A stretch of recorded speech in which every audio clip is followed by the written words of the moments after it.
today to introduce our proposal for zero emissions bus propulsion technology. As I get started, I want to thank all of the staff and everyone else who's participated in the research and the development of this work to get it to this point. This is not the first time we've discussed it in public. There was a preliminary discussion, I think, 6 months ago or so. But it's been a work in progress for over a year, and I really want to thank Troy, George, Dina, Forrest, Jimmy. The list goes on. There's been just a lot of staff involved in this, so thank you all. There is a tremendous amount of information around this subject. I'm not going to try to cram all of it into what I'm going to say this evening, but we are trying to make sort of complementary information available to anyone watching online. The presentation I'll give this evening is a condensed version of a longer, more detailed recorded presentation that is available on our website, theride.org. If you look for the Zero Emissions Bus Initiative, there's a great project web page here with a longer, more detailed presentation. You can watch it on double speed if you can handle that, or just download the scripted comments and read for yourself. There's a host of background research that we've been working on as well. So what I will try to do this evening is be concise, hit the highlights, enough for everyone to have a taste of the key issues involved, and then move to discussion.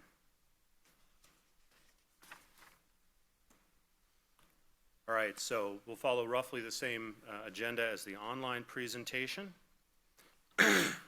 Quickly, let's talk about the timeline here. We've reverse engineered our timeline back from a grant opportunity that we have coming up in the spring. We don't know the exact deadline, but we think it's going to be March or April. It's the Federal Transit Administration's low-no emissions grant program. So we're working backwards from that deadline to bring this recommendation to you here in October. We anticipate you might want to discuss this for a couple of months.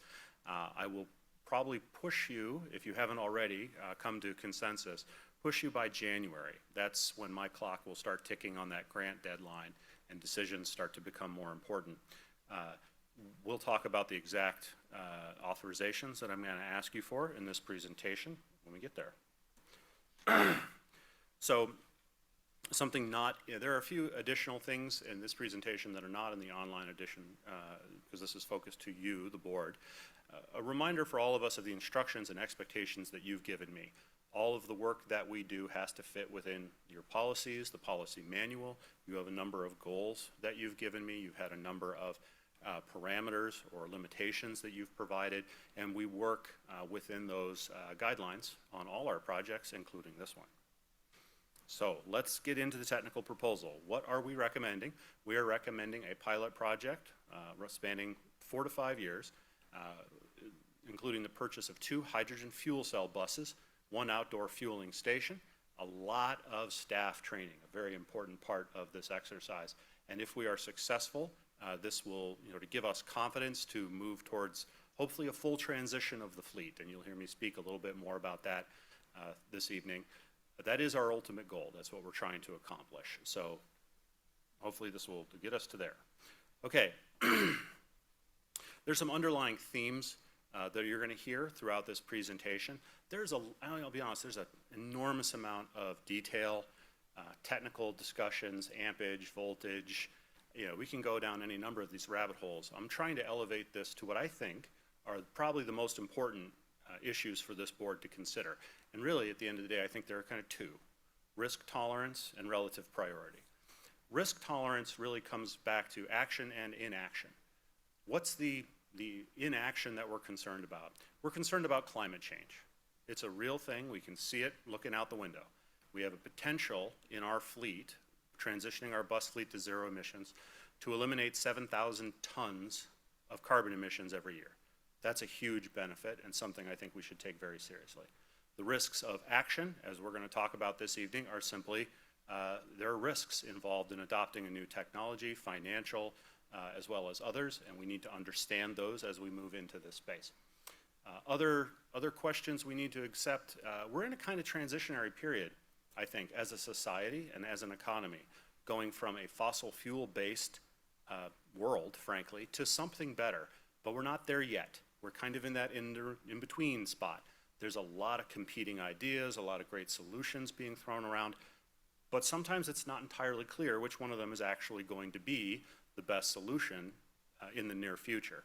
As a result, we have a lot of information and sometimes conflicting information or competing information. We've recognized as staff there are a couple, there's a couple of key questions that we really could use answers for, and those answers simply don't exist yet. So as we go through this information, you'll see some of that.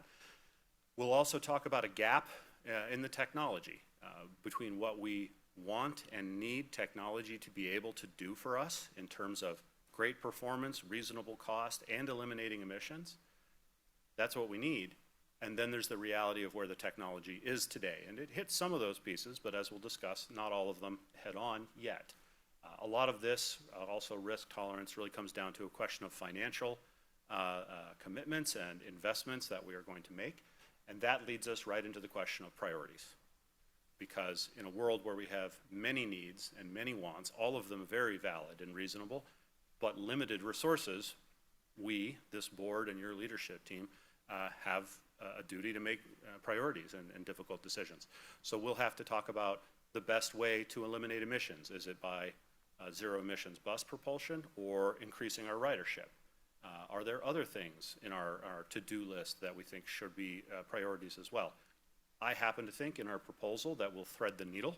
I hope to convince you of that this evening in the next few months to be able to do all of it within reason. In the online presentation, I spend a little bit of time going through what I call key concepts, and these are sort of fundamental principles or economic factors behind these. I'm not going to dwell on them this evening. The full presentation can walk you through the details. A couple of key things I just want to hit, though. We do see in your policies and through our interpretation of them a need to put the needs of the customers slightly ahead of the needs of the equipment. We run a transit system for customers. Our mission, as I understand it from your ends, is to help people have access to opportunities. That's our job. We try to reduce emissions as we do that, and that sort of gives you a relative priority. Carbon savings, as I've mentioned, is obviously the goal of this entire exercise. Full deployment, and what I mean there is full deployment of a bus propulsion.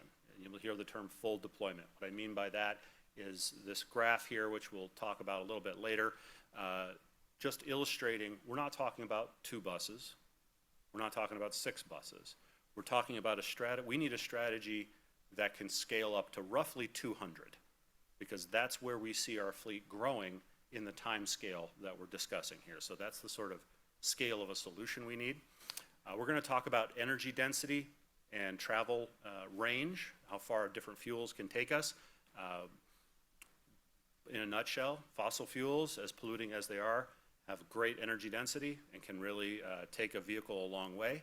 Batteries have a lower energy density, and hydrogen's kind of in the middle. That has a huge effect on our operations and our service to our customers. That brings us to fleet management.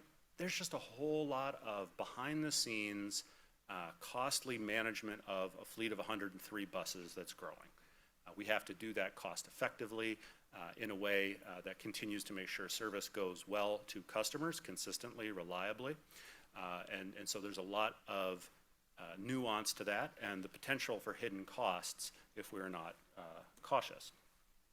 So let's talk about the technologies that we've been looking at. I'm not going to speak about diesel technology, except to say that it's our status quo option. It's what we buy today. And as better as the engines have gotten, and they are much cleaner than they used to be, they do not have the potential to become zero emissions. They'll never get to zero because they are diesel engines. Battery electric buses and hydrogen fuel cell electric buses are the ones we've focused on during this period, so let's talk about them briefly. Again, there's much more detail on these online. I'm going to try to hit some of the key highlights. Battery electric bus is exactly what the name suggests. It has large lithium-ion batteries on the roof. It is charged either from a familiar plug-in or an industrial ceiling-mounted catenary system that drops down to charge it. It's exactly what you would expect. Battery electric buses, just to summarize the pros and cons, they have the widest range of best case scenario and worst case scenario of the technologies that we've looked at. In the best case scenario, they have enormous potential. They're the most energy efficient in some respects. They have the potential for the lowest cost. They have the fewest moving parts for the mechanics to have to fix. So they may have the least maintenance.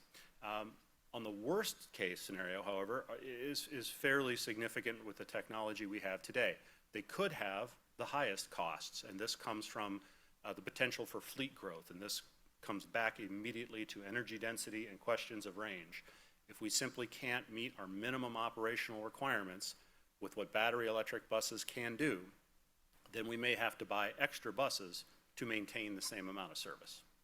That leads to fleet growth, that leads to inefficiencies in the fleet management system, so hidden operational costs of simply shuttling buses back and forth. It could lead to the need for a new garage, simply because our garage today is full. All of this could distract us from focusing on the customer, because now we're taking a lot of care and attention on the propulsion system that presently we don't have to do today. Challenges for battery electric buses: the range and heating are the primary ones, and it comes back to the energy density of a lithium-ion battery. One of the things we've learned is that because the heating for a bus in a cold weather climate, it's like a space heater. It has to pull from the same battery that's propelling the bus, so that pulls the range down. Some agencies have had to put a gasoline-fired cabin heater in the back of the bus just to keep people warm while it's driving. So these are kind of examples of not very elegant workarounds or band-aids that we're seeing in the industry as we try to figure out how to use these technologies. If we can address some of these issues, the batteries can still work, but we have challenges with scaling, as we could talk about. Managing the batteries themselves and the charging of it is quite complex and a new idea for us. The amount of time it takes to charge a battery, 4 to 5 hours, that has implications for fleet management and customer services. The pricing of the electricity itself, and the resiliency of the electrical grid.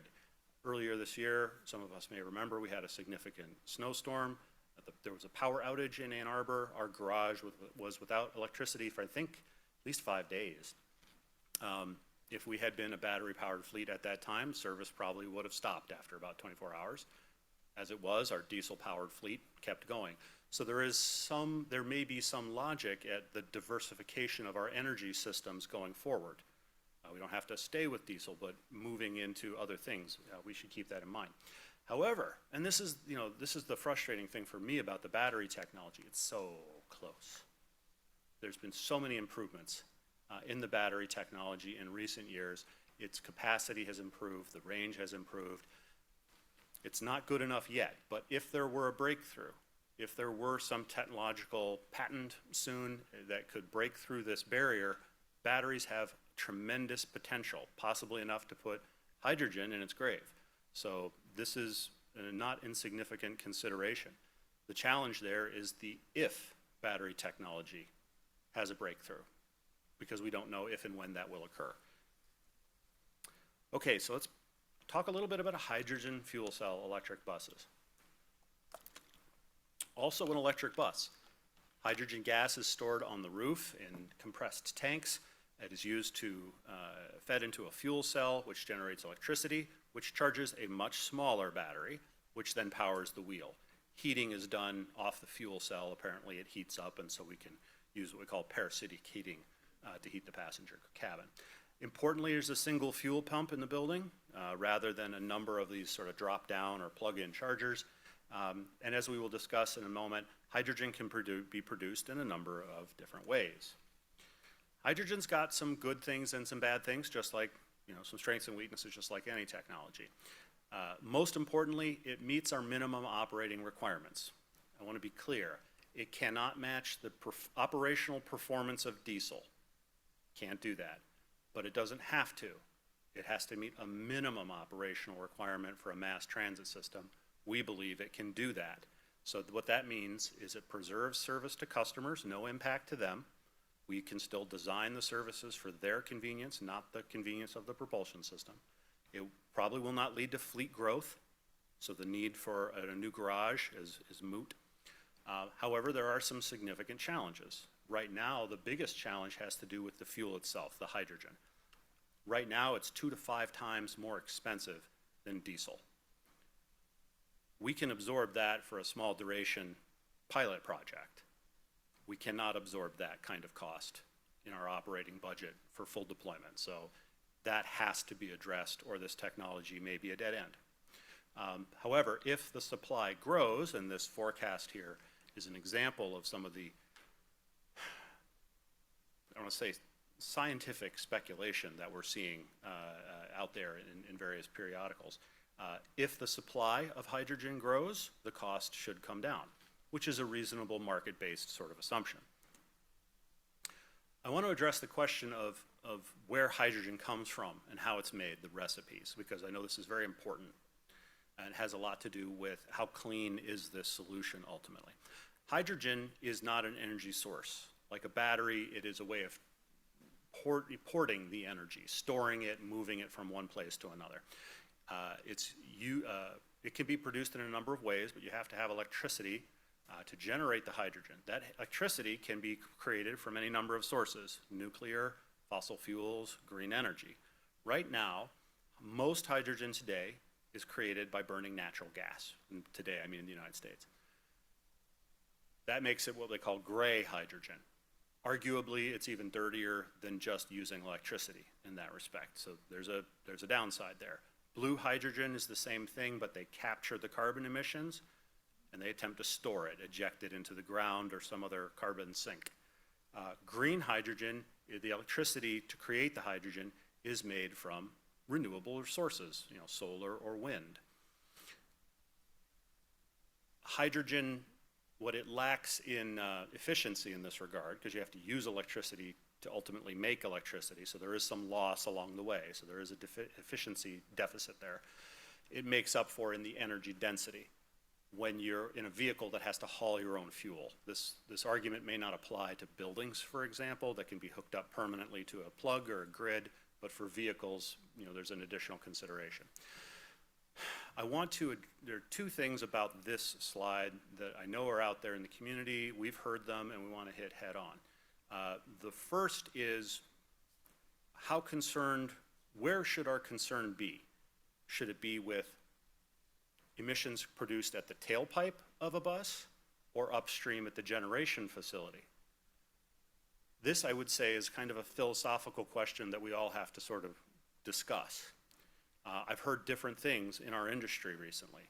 Some saying, yes, absolutely, we should consider the totality, the wells to wheels generation of it. Others saying, look, we're the transit industry. We run buses. Let's focus on what we can control, which is the tailpipe and the bus attached to it. The other things, the generation of electricity, the generation of hydrogen, those are macroeconomic things that are way outside our ability to influence. We have to let the market take care of that, or let the government take care of that. So I don't know that I have a strong feeling one way or the other, but I think that's a decision point we're going to have to address in this discussion. The other thing I want to hit head on is some comments we've heard about whether or not hydrogen is genuinely green. And I think this is important for us to understand. There is a feeling that hydrogen, to say it directly, is a front for the fossil fuel industry, that it takes so much natural gas to create hydrogen that it's really just a backdoor way of continuing to sell fossil fuels.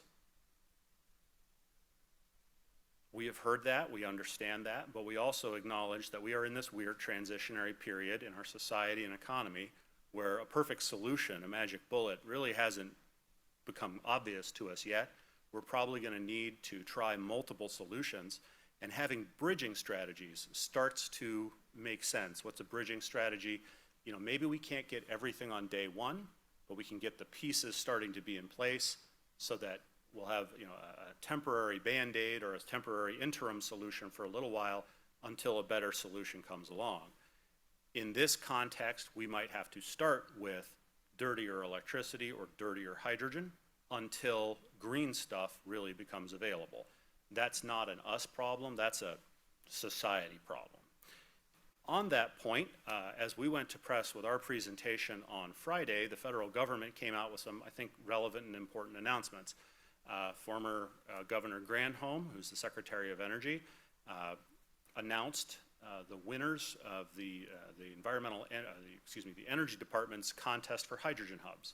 They had been soliciting proposals across the country to create hydrogen generation facilities.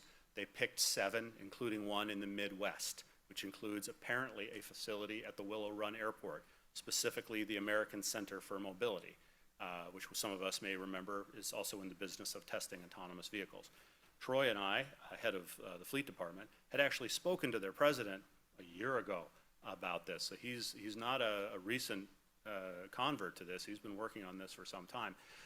The potential to have a hydrogen generation facility 11 miles from our garage is certainly an important one. We're going to be watching it very seriously.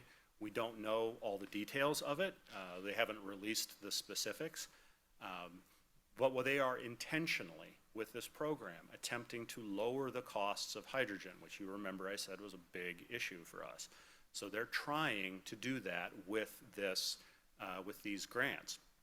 And they are specifically targeting what they call hard to decarbonize sectors, like heavy-duty manufacturing and heavy-duty transportation, where hydrogen has the best chance of being a new sort of zero emissions fuel or energy conduit. So we're certainly going to be watching that with great interest. So summary on the conclusions, and you've seen this table, this graph before. No matter which one we do, we're going to be moving out of a low-risk scenario into a higher-risk scenario.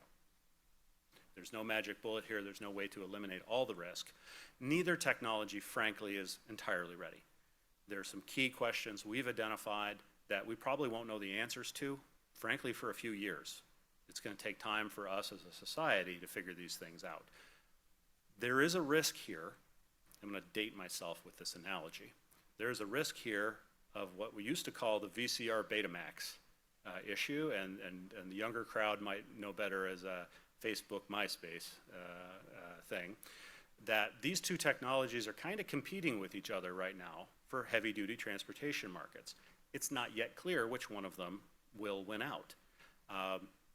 Some of us were at an industry conference a couple weeks ago, and the message from our industry is very mixed. We see people with battery electric fleets doubling down on it. We see folks with battery electric fleets moving away from them, having to buy diesels or converting to hydrogen. We heard some interesting discussions about the possibility of having mixed fleets within one agency, which is a kind of bizarre concept. I hadn't heard anyone credibly argue for that before. And frankly, some of these decisions may come down to very local conditions. Do we live near a large hydroelectric dam where energy is relatively cheap and has zero emissions? If the answer is yes, maybe battery electric buses look better. If you don't, maybe you have to make a different decision. Honestly, even the topography of a community and the amount of hills has an effect on energy consumption and acceleration. So we could end up 10 years from now in a situation where the bus fleet that today is almost entirely diesel has fragmented into a bunch of different types of propulsion systems, mostly based on hyper-local conditions. This is what I mean about the transitionary period. We don't quite know yet exactly where this is going to end up. So our recommendation, after looking at all this technology, and again, way more details on the website, we're recommending hydrogen for a couple of key reasons. Number one, the technology works today. Out of the box, a hydrogen bus, it's older, it's been around a bit longer. And when I mean works today, it meets our minimum operational requirements for running a mass transit system. That's primarily driven by the energy density and the range. What that means is that our fleet won't grow, and we can continue to develop services with our customers' convenience and comfort first in mind.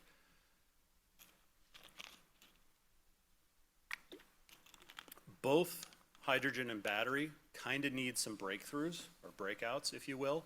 Battery needs a technology breakthrough, the solid state battery, or something that we've heard about for many years. hydrogen needs a market breakthrough, an economic breakthrough. They need more supply out there. They need more people buying it in order to mature that market and reduce its costs. It is safe. We know that many people hear the word hydrogen and it has connotations. I want to assure you this, the industrial application of hydrogen has come a long way in the last 100 years, and we are only aware of very small numbers of incidents that have occurred. And we feel in our industry, in the transportation industry, safety is no longer a serious concern. Scalability matters here as well. Hydrogen scales better. I want to take just a second to talk about what do I mean by that. For battery electric buses, they've been very prominent recently because the incremental cost of buying a handful of them is relatively low. You can buy a plug, a charger. Doing a few of them is not a big deal. Doing a lot of them, because they take 4 to 5 hours to charge, you have to do that overnight. That means one of those drop-down automatic chargers for every bus. So there's no economies of scale in the fueling or charging of it. Compare that to a diesel or hydrogen bus where there's one large fueling station. No matter how big your fleet grows, you still just got the one fueling station. So there's an economy there. Every time you buy a battery electric bus, you have to buy all the wiring, the drop-down system. It just effectively increases the incremental cost of every bus. And again, looking at the scale of the fleet that we already are, we're probably already into the territory where economically a single fueling station makes a lot of sense. And as we continue to grow in coming years, that factor will just become more important. So why a pilot project as opposed to immediate full deployment? There's a couple of reasons for this logic. First is we're pretty confident in this technology from what we've heard, but we're not 100% confident. We need to learn. We need to learn from this, to get hands-on experience with the technology, so that if and when we decide to buy more of them, we don't have a learning curve to deal with there. What do we mean by that? It is different fueling a diesel bus than fueling a hydrogen bus. Our fueling crews have to learn, develop entirely new procedures for how we're going to deal with that. The mechanic's job changes a lot. There is a lot to learn there. Driving one of these buses is remarkably different. If you got a lead foot, you take the battery down faster. In a diesel power, you just don't notice it because the fuel tank is so big. In these things, it might matter. So there's a lot we need to learn. A pilot project also allows us to have some tangible, visible progress on the street here in our community for people to look and see and touch. Tangible evidence of us making forward progress on what is important to this board, to your policies, and to the community. The pilot project does minimize our initial risk. We're letting some time pass so some of these things can sort themselves out in the broader market. If for some reason hydrogen turns out to not be the right thing, we haven't made a huge investment, but it sort of minimizes the risk at the outset. If we're successful, however, we will all develop a greater deal of confidence that this is a technology that can work for us and it's the right deal. We'll also allow, frankly, more time to see if any alternative has a breakthrough that we might want to consider instead. But my intention here, I want to be clear, is that this is not a study project. This is the first step of a full deployment. That's how we are treating it as staff, a slow first deployment. The timeline, it's in the presentation online. I don't want to go into it in too detail, except to note there are key steps. We're working backwards from the grant award, some key authorizations from you that I'll go into in more detail. If we are successful, we'll find out in about a year from now. We can begin some implementation immediately for training, for example, but the procurement process for these zero emissions buses right now is still a bit of a problem. There are back orders for hydrogen and electric buses going into 24 months. That's a result of the pandemic's impacts on supply chains, of a lot of transit agencies rushing the door and jamming up the order books. We've also lost Novabus as an American manufacturer. something that was been discussed with great concern at APTA earlier this month. So that's the biggest wild card in here in terms of how fast we can actually get buses here, and it's frankly out of our control. Oh, but if I might, full deployment there at the bottom. There is a decision beyond this.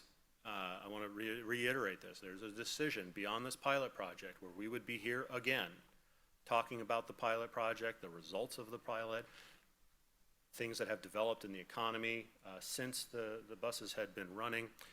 Are we ready to begin a full deployment? That we think that discussion is somewhere in 2028 or 2029. A lot depends on how much we can compact this timeline and shorten it up. Okay, let's talk money. About the pilot project specifically, I'm going to talk about full deployment in a moment. Total project cost here somewhere between $7 and $11 million. We are presenting this as a range right now because of the uncertainty inherent in some of the numbers we're seeing. We're still getting a lot of conflicting information from various sources about exactly how much this is going to cost. It is my intent to tighten this up to one number for you to consider going forward, but I'm giving you the range, and we're going to tighten this up as tight as we can, as fast as we can. But this is where we're starting right now, and credit to staff. They have done a tremendous amount of work, very thorough in terms of making sure that we've got everything in here that we need to. Capital costs are very important here, as are operating costs. We have a real advantage here ahead of us with this low-no grant. The federal government for transit usually gives you 50 cents on the dollar. For this one, they're talking 80 cents. That's a good deal. If we can get that, I think we should.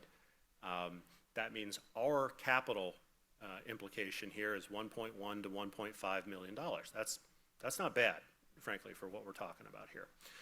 However, the operating cost of 1.4 to 3.3, and by the way, these are rounded numbers, so they're, I know there's at least one discrepancy in my video between what I said and what is on here, and I apologize for that. The operating cost is primarily driven by the cost of the hydrogen fuel itself. It also includes staff training, parts, things of this sort. No, excuse me, parts are capital. Tools, sorry. That, we have to own that. We're going to pay 100% of the operating costs. The feds don't contribute anything for that. So total cost to us, looking around right now, $2.5 to $4.8 million over the 4 to 5 year part of the process. Right now, the best and frankly only way to fund this that we see is out of the capital reserve. The capital reserve is something we've been building up for a couple of years. It does us no good sitting in a bank. We need to spend it. We need to get some solutions on the road for people, for our customers. That's where that money is best suited. We've got a couple of projects already in the pipeline we'll talk about. I'm going to suggest that this one also be added to that pipeline. And that brings me to the pipeline and the other priorities, and I think a very important, if risk tolerance was the first one, priorities is the other. We also have, and this board approved, a 25-year long-range transit plan focused on growing ridership, increasing social mobility and equity. Yes, growing ridership to reduce single occupant vehicles and reduce carbon emissions. That was explicitly part of it. But also labor mobility, customer satisfaction, and public perception of the agency. A lot of that had to do with increasing the frequency of service and bringing our infrastructure up to a point where it can handle that. The capital projects from that plan include major upgrades at both bus terminals, bus rapid transit, a garage to house those vehicles, and various IT and fare collection and information systems. All of those are also considered capital projects, durable goods, you might want to think about it that way. The infrastructure grants from the feds are competitive. We're very fortunate that the federal government here is so generous in giving grants. That is a great thing, but they are competitive, they are not guaranteed, and you have to bring a local match to the table. That you can't just walk in with nothing. They want to see the local agency bring, ante up, bring some of your money to the table as well. As I'm going to go to in a minute, we believe, Dean and I have talked about this extensively, short term, our funding is adequate. We can fund this pilot without any major disruptions to the other projects that are on our plate. Longer term, we're clearly insufficient. And there's some challenges with that. So at this point, I want to refer you to a handout that you received. This is the 10-year capital plan. It was approved by the board in the budget. It is also available online. I believe it is an attachment to the issue brief on the website. This is all of the capital spending that we're anticipating. You see in the yellow lines what has been added. Previously, there were kind of placeholders or blanks in these cells. We've begun to populate this. What's it going to cost to do this for the pilot project, and then beginning estimates about future years. This table is complicated. It's got a lot of things going on, so I want to introduce a new graph to you. You have it at your place, and we will be attaching it to this presentation after the meeting. We are trying here to find new tools, new communication tools, to help make sense of that confusing table. I hope that this graph begins to get into it. Let me orient you to what this is trying to show. In a world of a lot of wants and needs and limited resources, we know we're going to have to set priorities. Like I said, we're lucky the feds will chip in as much money as they do, but we have to bring local match to the table. The local match is our limiting factor. That will determine how many of these capital grants that we can get for all of the projects we want. So this graph illustrates only the major projects from the capital plan that came from the long-range plan that are eligible for the competitive grants: BRT, garage, IT technology, hubs, and yes, zero emissions propulsion. It also illustrates in red our local match capacity, what we have and what we're going to need going forward. Now, on the left-hand side of the table, you can see the, not a triangle, the area. That represents the money in our capital reserve today. You can see between 2024 and 2027 that our local capital reserve can help fund project development for the 2 terminals, a couple of studies, and the zero emissions pilot project there in green before the reserve is depleted. That's important. Starting in 2028, it goes negative. What does that mean? That means in order to continue all the other projects downstream of that, which includes all of the long-range plan projects and most of the zero emissions projects, that dotted red bars hanging off the bottom represents the amount of funding we will need to find to bring to the table to provide the local match. As I said, the local matching funds are the limiting factor that will constrain our ability to build major projects or fully deploy zero emissions buses. In a sense, and I've been asked, is the zero emissions project competing with another project? I want to be clear with this. In a sense, kind of, if you look at it this way, but in another sense, we don't have funding for any of these major projects, the garage, the BRT, or the ZEB implementation. The money runs out too early. So until we solve that problem, there's no sense in the projects, fighting, quite frankly. I want to reassure everybody that, I know this is a little intimidating to look at it and to look at how much money we're short in our wish list. I want to assure you that this is normal. Even the dollar amounts are not that scary. 3 or 4 years ago, we really wanted to build a new Ypsi Transit Center, and we had no money. We had no idea how we were going to do it. Now we have a $7 million earmark and a flush capital reserve. Things can happen. Our job here at this agency is to come up with the right list of projects.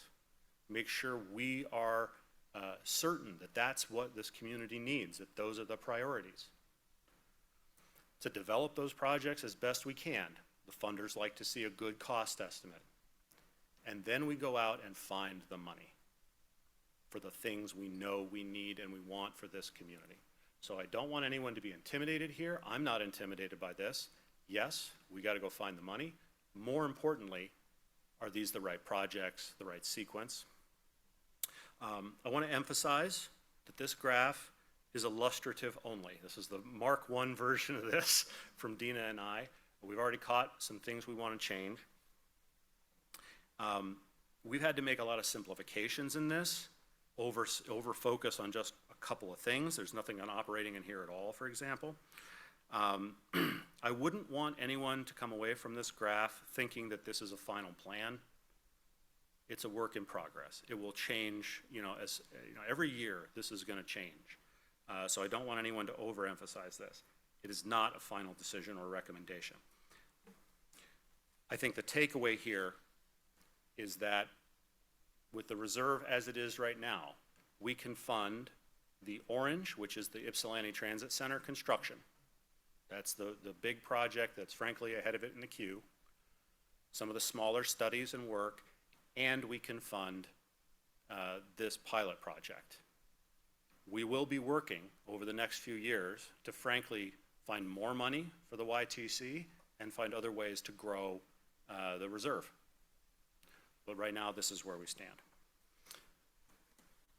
All right, as I said at the beginning, there's a lot of details here. I think the main action is on these two questions, risk tolerance and priorities. A couple closing comments. So, to be clear about it, it's my job to give you a recommendation, and I'm giving it to you. I recommend a hydrogen pilot project grant proposal. I believe it is more practical today, and it's better suited to a full deployment going forward. I don't want to get into a situation like we've seen in some other agencies. I'll give you a few examples. Reno, Nevada, one of the early adopters of battery electric buses, the range considerations that I mentioned to you are not hypothetical. These are actual problems that actual agencies are hitting. They've had to stop buying battery electric buses, switch back to diesel while the hydrogens are on order because they've hit that range limitation. In Denver, they made a big announcement about going all electric and then had to walk it back 15 months later when they realized it was going to cause them to have to build numerous more garages. So they kind of had to fall back and start over. I don't want to waste time. I don't want to waste money. I think this is the path that has it's not a wide path, it's a narrow path. I'm going to be clear with you, we have some obstacles here. But I believe it is a path that is viable. A pilot project can get us a tangible, visible symbol of agency commitment. It minimizes our risk today and allows time for the technology and the markets to evolve. It also, frankly, allows time for government to figure out how it's going to fund the next wave of this stuff. It puts a clear date on full deployment, 2028, 2029. That's what we're looking for that next big decision. And it is affordable. It's a great deal, 80 cents on the dollar. That's the kind of thing we should be going for. It aligns with your policies. It aligns with the goals, the values of the community. I do want to add one other thing here that I think has fallen off this slide. It has to do with our ability to continue forward with the long-range plan. The federal government has tie-barred a commitment, a sort of soft commitment to zero emissions to some of the other grants we need, particularly grants for garages and BRT. We can't apply for those garages until we've taken some demonstrable steps on this issue. So that's, I need to make clear with you, we can't move forward on the biggest parts of increasing the frequency of bus service because we can't get a garage until we do something here. So there is a natural sequence that's evolving. It's artificial, but the grant creators can do that. It is their money. All right, back to the timeline real quick. We're reverse engineering from a grant deadline. I want to talk to you, board members, about what I will ask of you in addition to your thoughts and feedbacks and this conversation and discussion going forward. I believe I'm going to need two kinds of votes from you, and I do think it's probably going to end up being votes. The first, I'm going to ask for in January, if not before. This is what I would characterize as a soft commitment from you. I need to know that this proposal has your general support. I don't want to get out ahead of you. I don't want to be doing something that you do not support. So I think we have until January, until I kind of need to know. I think a mechanism for that may be in the construction policy that we just reviewed, because grant submissions with construction components to it need your authorization. So I may use that mechanism to seek your approval through a vote. I don't know if it's strictly necessary, but I may ask for it nonetheless. Shortly thereafter, that basically tells me I can spend the time, effort, and staff resources to develop this grant proposal. Frankly, I'll probably start working on it tomorrow, but I need to know by January if I'm going down a dead end. By February or March, I need a firmer commitment from you. The FTA requires the board to approve what they call a transition plan, which is a somewhat fuzzy, soft promise about converting to zero emissions. It's not a hard commitment, we're not bound by it, but it's basically a statement of intent. That I cannot apply for this grant without that transition plan, and only you can approve that transition plan. So I will need you to approve that. It's just basically documentation about things like transition time and are you going to help us pay for this and things like that. We can talk about it more. And then finally, if we're going to fund this from the capital reserve, including operations, which is a little, first time we've used a reserve, I cannot withdraw funds from the capital reserve without your authorization. So I will need a commitment from you so that Dina can build that into future budgets knowing that that decision has been made. Okay, we're wrapping it up here. Next steps. Board discussion starts here. Can go as long as you need it to go. You can make your decisions at any time. January is sort of my end date. I'm really curious as to what else you need. What new information should we bring in November? What additional information would you want to help you grapple with this, to understand it? We are going to be refining those cost estimates. Those ranges need to narrow down. We owe that to you. The priority implications, we're going to keep working on that graph as well. Collecting public feedback. We've actually had an active week on our website. We've had a number of people watch the video. I've received about 6 public comments already through the online forum, which is wonderful. So we're going to be monitoring that and sharing those feedbacks with you as well. And next discussion will be at the November board meeting, of course. Public feedback, always welcome. Anyone who's watching online, we welcome you to visit our website, look at the project page under Zero Emissions Bus Initiative. A tremendous amount of detail, a video that I'm sure is better at time and a half or double speed than watching me at regular time, and a great opportunity to submit comments. I read all of them. We will be passing them along to the board. And you can also, of course, attend this meeting and make public comment as well. So with that, Madam Chair, that's, believe it or not, a short version of the presentation. Happy to begin the discussion and dialogue with you. Thank you, Mr. Carpenter. We're going to open it up to the board for questions, and it's my understanding that you'll not be the only one fielding questions, but also staff, Dina, Troy. I will be calling a friend. Awesome, awesome. So let's go ahead and open up to the board. Who'd like to go first? Don't be shy. Susan?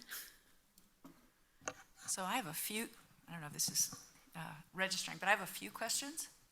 I want to make sure I'm getting up to speed. The first one is you shared information about the dirty hydrogen versus the electric that's pretty much already there. And it's my understanding the University of Michigan has already made a decision to go all electric. They made the decision in 2021. And they've already begun to acquire those electric buses. It's the decision to go fully electric by 2035, which will be about the time we're only going to get started on our plan. They will have already gone all in. What do they know that we don't know? Why is a comparable system in our town going that direction, and we would go with dirty hydrogen instead? I don't understand if the goal is to pursue a sustainability goal. Why, if you've emphasized dirty hydrogen, would we not explore electric at this point, as the university has? First, as a clarification, I do think it's possible we would start with the dirty energy, whether that comes from DTE's grid or hydrogen. My hope is that in either case, we would transition to a fully clean, utterly renewable source. So I think everyone hopes for that. Now, I don't want to put words in the U of M's mouth. I don't speak for them. I could make speculative conjectures about some of their things. What do they know that we don't? That they have a $10 billion endowment, and this to them is a rounding error. for us, it's a life or death financial decision. It's a big deal for us. For them, it is not. I sincerely hope their experiment, and you're right, they do, I believe, have, is it 3 or 4? 3? So they have 3 New Flyer battery electric buses, and one of them is a Arctic. So they do have them.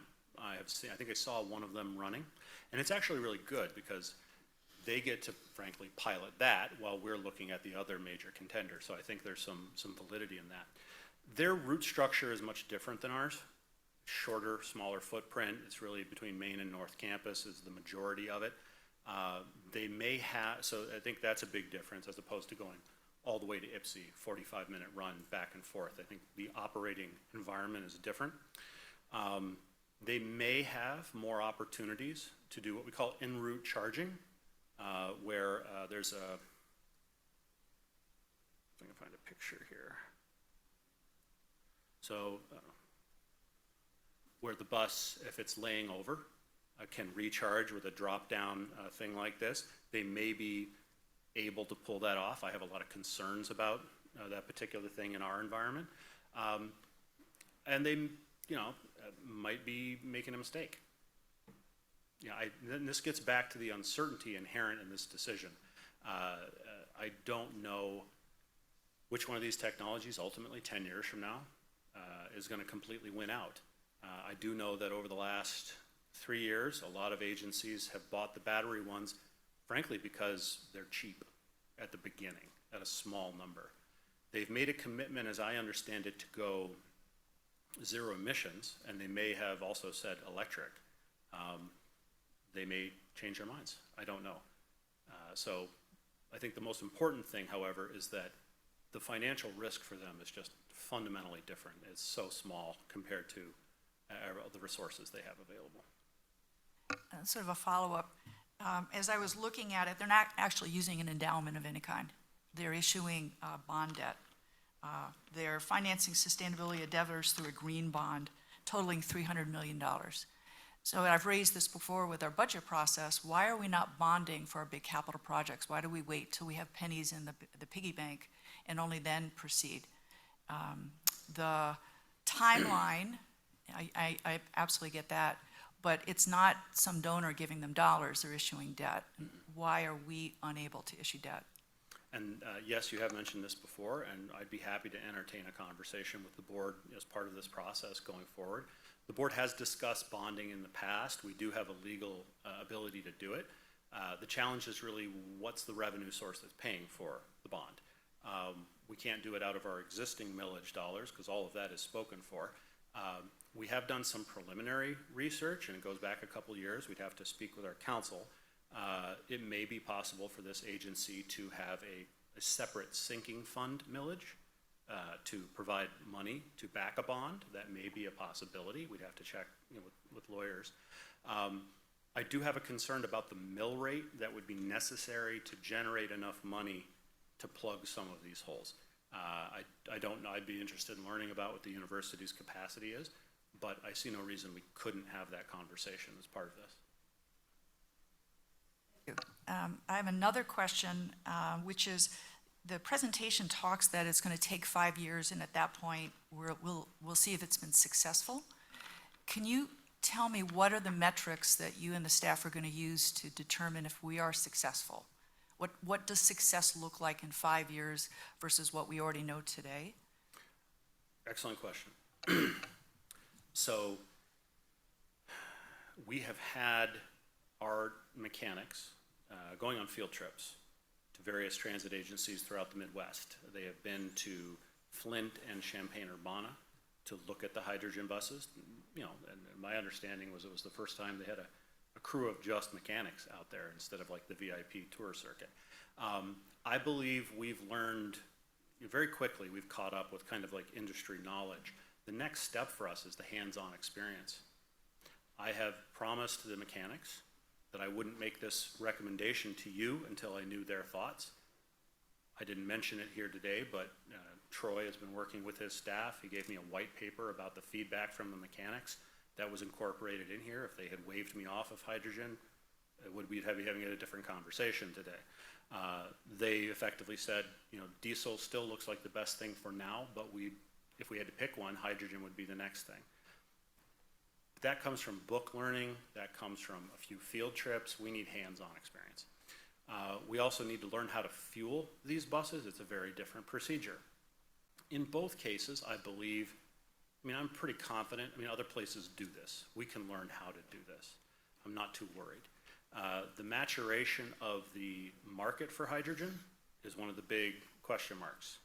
How long is it going to take for the price to come down? How long is it going to take for clean hydrogen to really become available? I don't know the details of what they're planning to do in Willow Run. Is it blue hydrogen, gray hydrogen, green hydrogen? I don't know.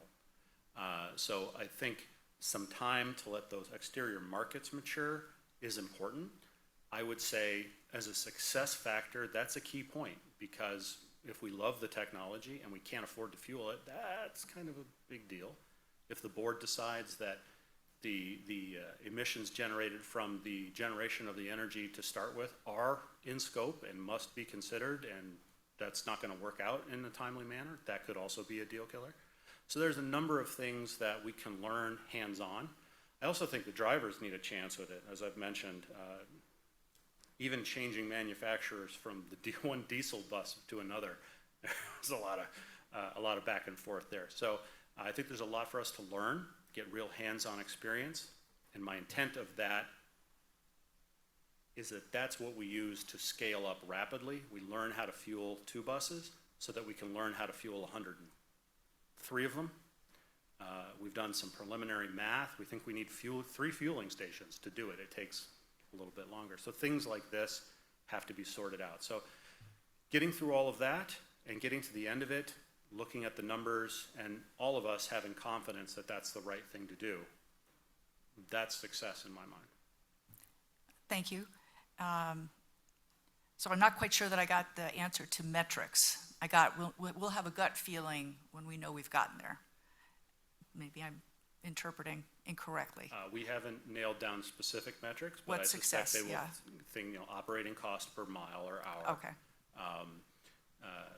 Customer feedback, driver feedback, mechanic feedback, wrench time. How long does it take to actually fix it? Is it different to do a brake job on this thing than it is a diesel bus? Shouldn't be. But how long does it take to replace a fuel cell? We use a number of statistics like that. I think the mechanics area, frankly, is going to be where most of the hard KPIs come from. We use a stat called mean distance between failure, so just how often does it break down? It's a basic thing, but we would need to compare that to a diesel bus to assess reliability. Dina's going to have to run cost per hour, cost per mile calculations, make sure that it's all in costs and we're not leaving anything on the cutting room floor that shouldn't be. So that's probably where we'll get next, but I appreciate the question. Sorry, I don't have a prepared answer That's for that. sort of a follow-up to what you just said. Could we get a breakout of what $7.5 to $11 million gets us? Because what I'm hearing is 2 buses in 5 years. I would love to know what that means. Are they replacement buses to existing buses? Are they new buses? What is $11 million? I don't understand the expense for the pilot. Sure, we can absolutely bring a breakdown of these costs next time, if that's all right. Oh, that'd be great. I will share with you at this point that all of these buses cost more than a diesel bus. Oh, you shared that Yeah. earlier. So I think we're looking at 1.1, 1.2 million for a hydrogen bus, a little less for a battery bus. The fueling stations are not an insignificant cost as well. It's a completely separate piece of infrastructure that we don't have today. So that's a serious contributor to the cost as well. But of the 11 million, if the feds are providing 80%, the cost to us would be 20% Yeah. of 11 million. But yeah, you'll break out what We that can is. break that out for you. That'd be helpful. I'm sorry to hog it. I have a couple more. We have So, plenty of time. yeah, well, thank you. This is what it's for. I had a concern about the timeline, I'm getting to it already. Again, by the time we're ready to start making a decision, the university will be almost done. It feels like 5 years isn't quite clear to me why it takes 5 years to get to that place. And I, see the chart on the other obligations financially.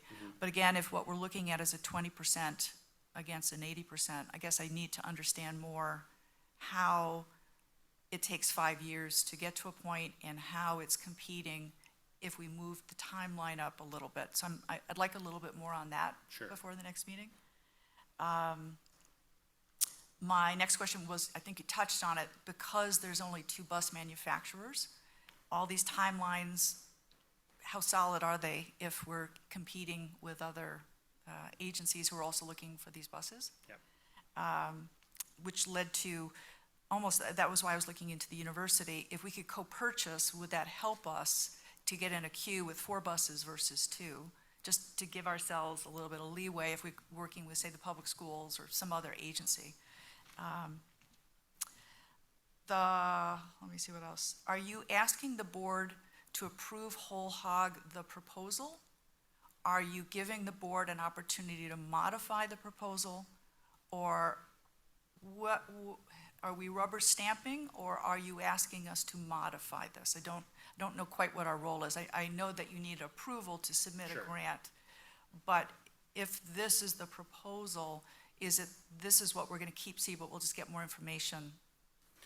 And this is an excellent question, and part of the reason I need sort of clarity from you guys if we're heading in the right direction. It's my obligation to give you my best professional judgment, and that's what this recommendation is. I serve at the pleasure of the board. If you want to do something else, you can. If you choose to do something different than what I have recommended, I and my staff will do our best to make it work. I want to make that commitment. The internet stations will automatically shut off at 7:55. Please make any final copies at this time and take all materials to be checked out to a self-check station or to the circulation desk by 7:55. Thank you. The precise mechanism for your approval, I mean, that's kind of up to you.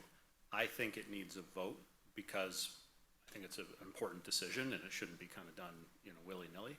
And if in that process you guys choose to change the recommendation or direct me to make a different proposal, that is your right. And we'll do our best to help you, be successful with that. And as a piece of it, you will be giving us that transition plan that we will also be approving? What that looks like, how many buses, Yeah. when, when will we see that? So that is, in a lot of ways, really just a documentation of the decisions you've made. It's, when you make your decisions, we then write the plan to meet your decisions. So I want to make sure the cart and the horse are in the right order. I'll get you the recipe. I'll let you know exactly what it requires, but it's things like, where is it? Excuse me. How long until you're going to transition? What's your timeline? What's your financial commitment? How much money are you bringing to the table? Questions like this. Again, I would characterize it as sort of a soft commitment that the feds are asking for, not a hard, we promise forever to do this. It's more of, this is our intent. But again, it's based on what your decision is. We can write it up to meet whatever your decision is. But I'll get you the recipe for what they want to see in it. That'd be great. And my last question, and I'll stop. I'm very interested to know what other systems are doing. I know we don't operate in isolation, and you've mentioned some failures, but I know that there are others that are successful. Yeah. And there's already learning happening with hydrogen electric. What are they learning? Why are they successful? So I'm not sure the 5-year, that's really where I'm focusing, is I'm not sure the timeline could not be tightened, because there's a lot of learning already happening. We may just be learning it, but we could certainly send staff to other agencies to begin their training. I don't believe we are starting afresh. I think we're learning from the whole industry. And I'd be curious and would like it if staff could bring to me information about other systems. Which ones are going electric, which ones are going hydrogen, how big are those systems, what are the elements of it that they're learning from already, how long have they been on the road. I would like to know how we fit in the ecosystem of other beta versus videotape decisions. Absolutely. I think there's a lot to learn from others, especially the bigger agencies.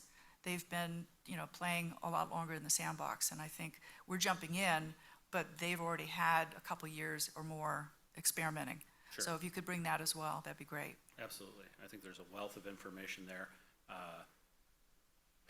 getting you examples in a way that's not overwhelming, I think will be the challenge for us.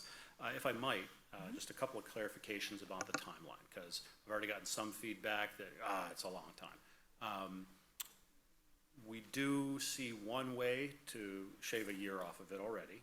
It has not been incorporated into this table, so that's why I've said 4 to 5 years, so the 4-year would be better. A lot of it is driven by things outside of our control. So I can't submit the grant until, early next year. The feds sit on it for 10 months. They'll tell us a year from now. I can't make them hurry up. Once that's done,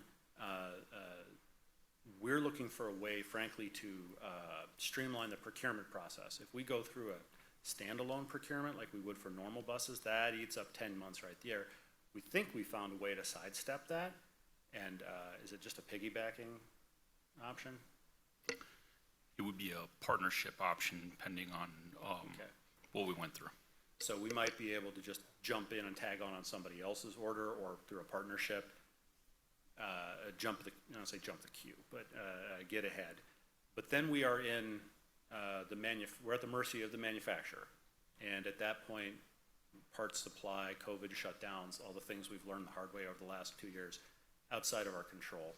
We're hearing that it takes 2 years. That might change. If it does, I would love to get the thing here as soon as possible. If there was a bus lot for just hydrogen buses, we could just go buy one, but they're not. They're built to order. So that's a process we can't control. Ditto with the filling station. We've got to find a way to procure that and install that. That's going to chew up some time. The actual pilot running of it, we don't want to sit on that. I think we need at least 12 months so that we see what this operates like in every season. But I don't know we need to go 18 months or 24 months. Like after a year in operation, I think we should know, frankly. So we'll cut it down as best we can, but some of these things are not within our control. That's very helpful. And I guess one follow-up question. The presentation talks about the transition starting in 2030. Mm-hmm. Speaking of that, does that mean that's when we apply for the next grant? That's when we put in an order that'll take 2 years for the bus? So we actually don't see the buses until 2034. I mean, what does the transition starting in 2030 actually mean? Yeah. So anticipating that question, we tried to come up with a graphical representation of what this full deployment transition would look like. We've picked 2030 as the starting year because that's the best information we have. If it's 2029, great, there's a little bit of movement there. What you see on this graph, the gray represents our existing diesel fleet, about 103 buses. The solid green represents hydrogen replacements. So you first see 2 for the pilot project come in at the top of that graph. It goes for the duration of the pilot project. Then, and we've assumed 2030 is the date when we make a decision to phase out diesels. As I said, that's a decision downstream for us once the pilot project is completed to our satisfaction. But at some point, frankly, you are going to have to make, as the board, the decision. This has huge implications for the capital budget. It is absolutely a budgeting decision. But we've assumed at that point you make a decision to cease buying diesels and only buy hydrogen buses. The federal government requires us to keep buses around for 12 years, or else we have to pay them back for the money they put into it. So the quickest we could make that transition would be 12 years. We stop buying diesels, we only buy hydrogen. That sees that sort of geometric slope as the new buses come in and the old buses are phased out. At the same time, the long-range plan envisions the fleet growing. That's the checkered green. So as the fleet gets bigger, they would only be hydrogen from that point forward as well. So the 100% would be achieved whenever the last diesel rolls off for decommissioning, which could occur as soon as 2042. In this graph, it happens to be 2045. The graph is illustrative. It does not indicate any sort of decision or preference. That's just making a graph that tried to make sense.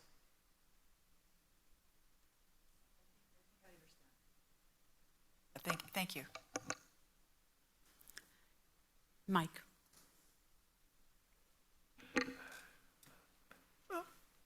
I think the bonding question is a real critical question that should be answered as quickly as possible. because if we can bond, I think it has the possibility anyway of being able to shortcut some things that has to do with funding, and maybe make the timeline more compact, and maybe in terms of having different options, allows us to do more things too. I just don't know. My recollection is when this was looked at quite a few years ago, and I think maybe it was John Metzinger who led that we cannot issue bonds except revenue bonds, It's my and recollection. that revenue cannot include tax revenue. And if that is correct, that pretty much rules out bonding, I think. We can't dedicate any kind of a revenue stream like our fare box to pay off any bonds. Anyway, I would think it'd be a fairly easy question to answer, and we should look at this as quickly as we can. I think that makes a lot of sense. I don't recall the limitation on revenue, but I do recall that being discussed. I'm going to ask Dina to reach out to our corporate counsel and solve that one quickly, so that we have an answer for you by November. That'd be great. Again, I think the city, sorry to interrupt, used it for the Greenbelt. They took Yeah. the tax revenue, They have a lot. and then they They're- bonded, they're- which enabled them to take better advantage of being able to react when properties became available. I don't think they're limited like we are, but I could be very wrong. Under Michigan law, just to be clear, incorporated cities have far more power Yeah, than, say, a township, which is only the powers the state has given it to us. Agencies like ours are treated more like townships than like incorporated cities. But we can get the lawyer to sort this out pretty quick. I'd like to mention one other thing. You said near at the beginning of your presentation, the dilemma about whether just to look at carbon emissions that would be emitted by the ride versus the entire stream of carbon that is required to get us there.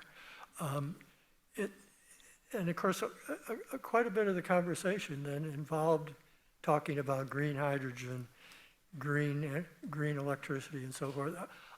That's an issue I think we've got to face head on, and just first of all decide whether we're going to be looking at downstream carbon emissions. And I think we need to explicitly make that decision.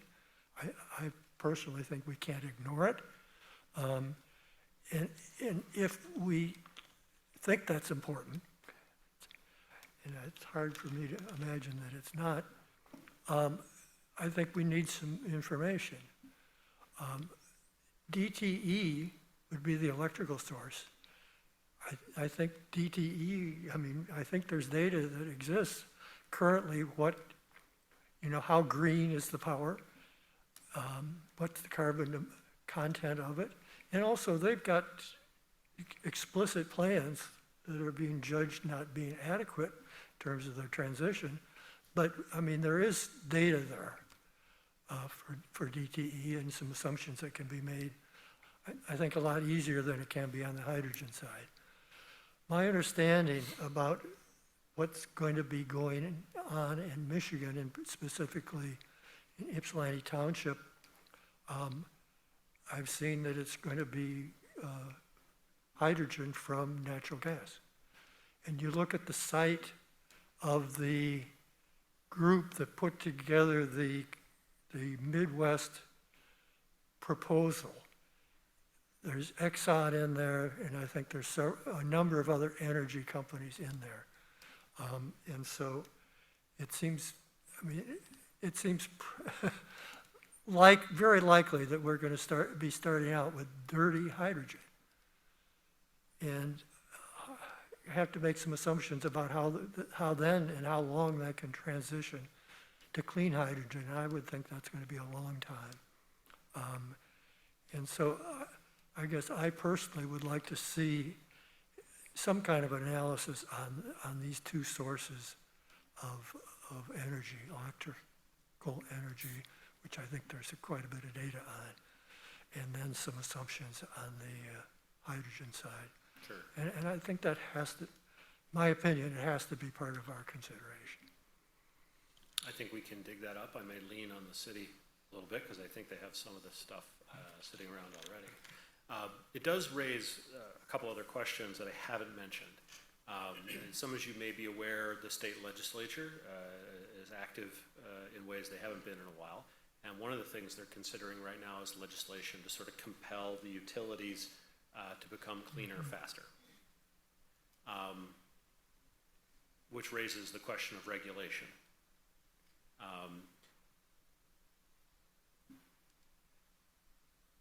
Whether or not it will happen is a separate question, and at what cost is a separate question. I think simply having the legislature say, you have to be green by this date, there is a reality, again, back to the technology versus our expectations. If it can't get there in time, how are they going to put a round peg in a square hole? I don't know. And increased costs are a distinct possibility. And the volatility of the electrical pricing schemes is something that gives us pause.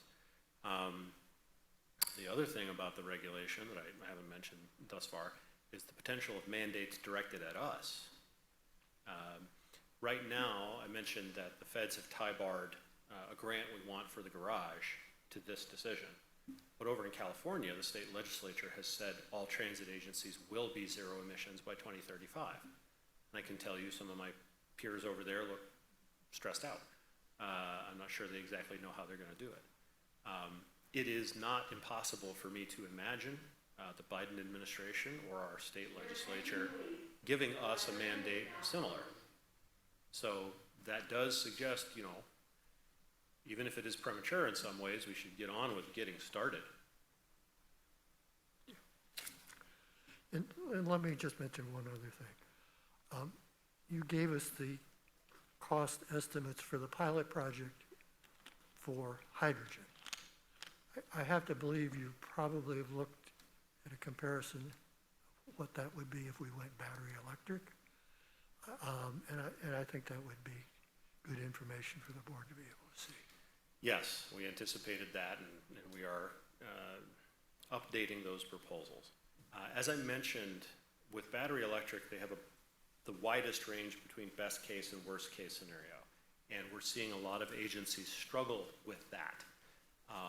If you assume that one battery bus replaces one diesel bus and there's no fleet growth, the costs look very good.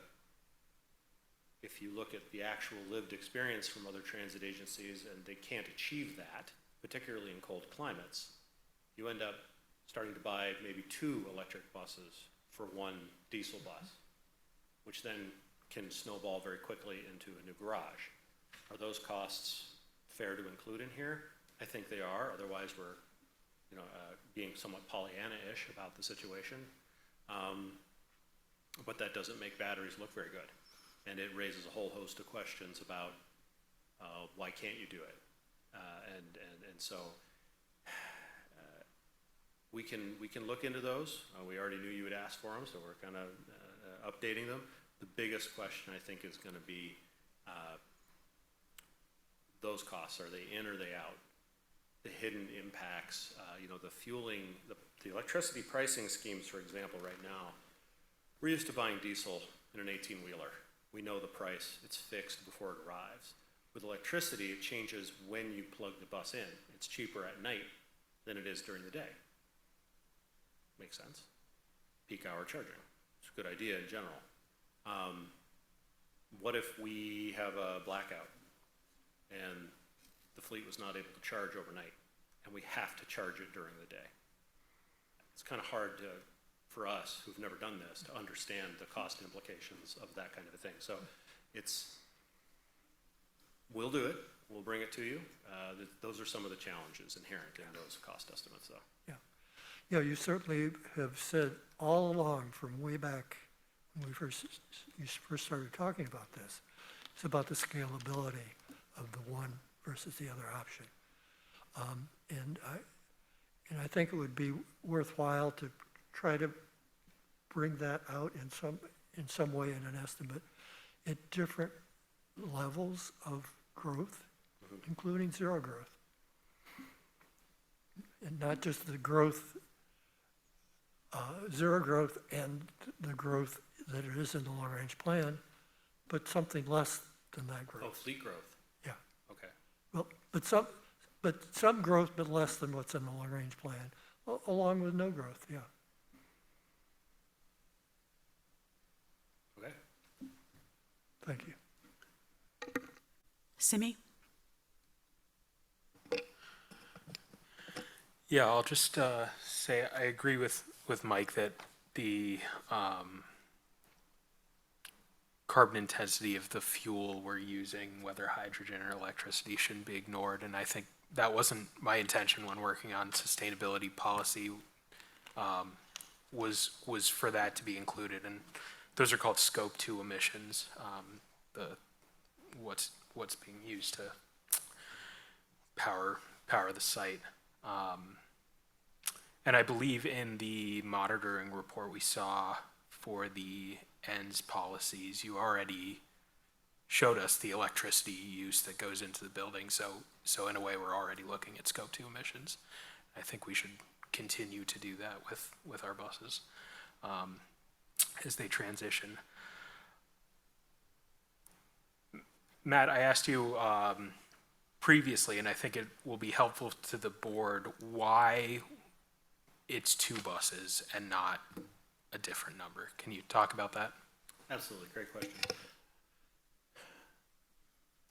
Long story short, that's how much space we have to park them outside. At our garage, and I'm happy to have any of you come and walk around, is space constrained. We're hemmed in on all sides by a rail track, South Industrial Road, and developed properties on either end. We would need to store either battery or hydrogen buses outside. Hydrogen buses require a very aggressive ventilation system within the barn. It's very expensive. It's part of the fueling system costs for us right now. To avoid those costs in the pilot project, we plan to store them outdoors so that we do not need a ventilation system. This has to do with the danger of any propellant, and any propellant can burn, diesel, hydrogen, batteries. If hydrogen escapes from a tank, it rises, and if the compressed gas were to ignite, it can cause an explosion. So that's the ventilation system. It's an automatic kick-on in the event. Compressed natural gas fleets also have similar safety measures in their garages. Battery buses, there's an elevated fire risk, in my opinion, that make it unwise and imprudent to store them indoors. So we're looking at where would we store them outside without incurring the extra costs of leasing property, because it would have to be a distance from our garage. It's just increased cost of sort of shuttling back and forth and maintaining them and whatnot. So we kind of looked at the back end of our lot up against the storage facility. It's something probably most of you have never seen. It was where our dumpster is. It's where our snow plows are stored during the summer. We can, we believe, move that stuff out of the way and have room for 2 40-foot buses to park out there. They're in proximity. They're in proximity to the garage. We can work on them. We can pull them out to service anytime we need it. They're in proximity to the fueling station. They're within our chained yard, so they're secured. I think that's important for either of them. And the risk of fire or ventilation issues is negated by them simply being outside. It's a way to save costs for the pilot project. But eyeballing it, 2 is probably all we can squeeze back in there. There is a lane behind the barn. It's a fire lane. The marshal will not let us park anything there. The other lane that you may see in the front is kind of a bypass lane. That's where deliveries of diesel and urea and other perishable products are made. So big 18-wheelers pull through there all the time. So that's why 2.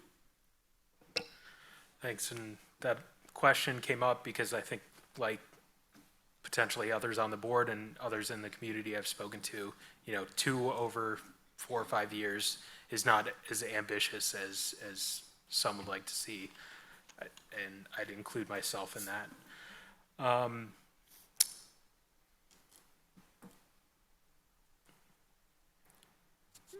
In speaking of visibility, having two zero emissions buses out of a fleet of over 100, compared, and it's hard not to compare to the University of Michigan's, when they have their four, I believe it's four. And I actually saw their articulating bus operating this morning, which was great to good. see. You know, for a fleet, I think about half the size, you know, they're able to make some more significant steps. And, you know, you mentioned part of this is a visible step forward, a commitment to the agency. You know, I think if it's decided that we make this step, and, you know, it being smaller, you know, fewer buses than like an immediate move to transition the fleet, you know, there are other things we can do to also show commitment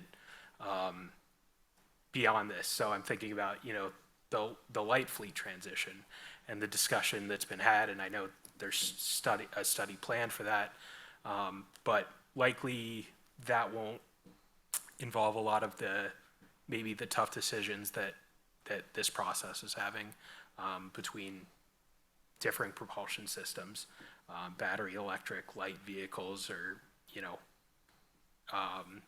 relatively, you know, easy to transition to from a fleet perspective. I say relatively, beyond, you know, compared to buses, they can offer, you know, maintenance and operational savings, and I think that, you know, if we're making a smaller commitment on the bus side of things, you know, we should potentially double down and take larger steps elsewhere. If the best course of action is to, you know, wait some amount of time with the buses, you know, making more immediate steps sooner. Got a couple other questions somewhat unrelated to that. You had mentioned a mixed fleet starting to be brought up. Also, you know, I think you said transition period quite a few times, or something to that effect. A lot of things are changing in the way things are done broadly.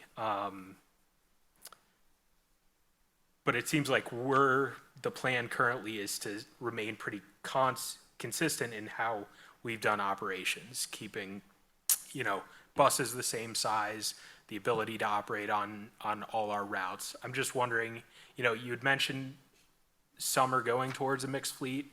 What's the thought of more, you know, potentially having a mixed fleet where we have, you know, maybe smaller battery buses on our shorter routes, and we use hydrogen where it's needed? So this is, I think, a relatively new idea to me. I only heard it suggested a couple weeks ago, as opposed to like an accidental circumstance where bad judgment led to a mixed fleet. What I heard was, we're doing it on purpose. That was the difference. The logic behind it, as I understand it, is exactly as you said. The shorter range, the battery buses are limited to shorter range routes.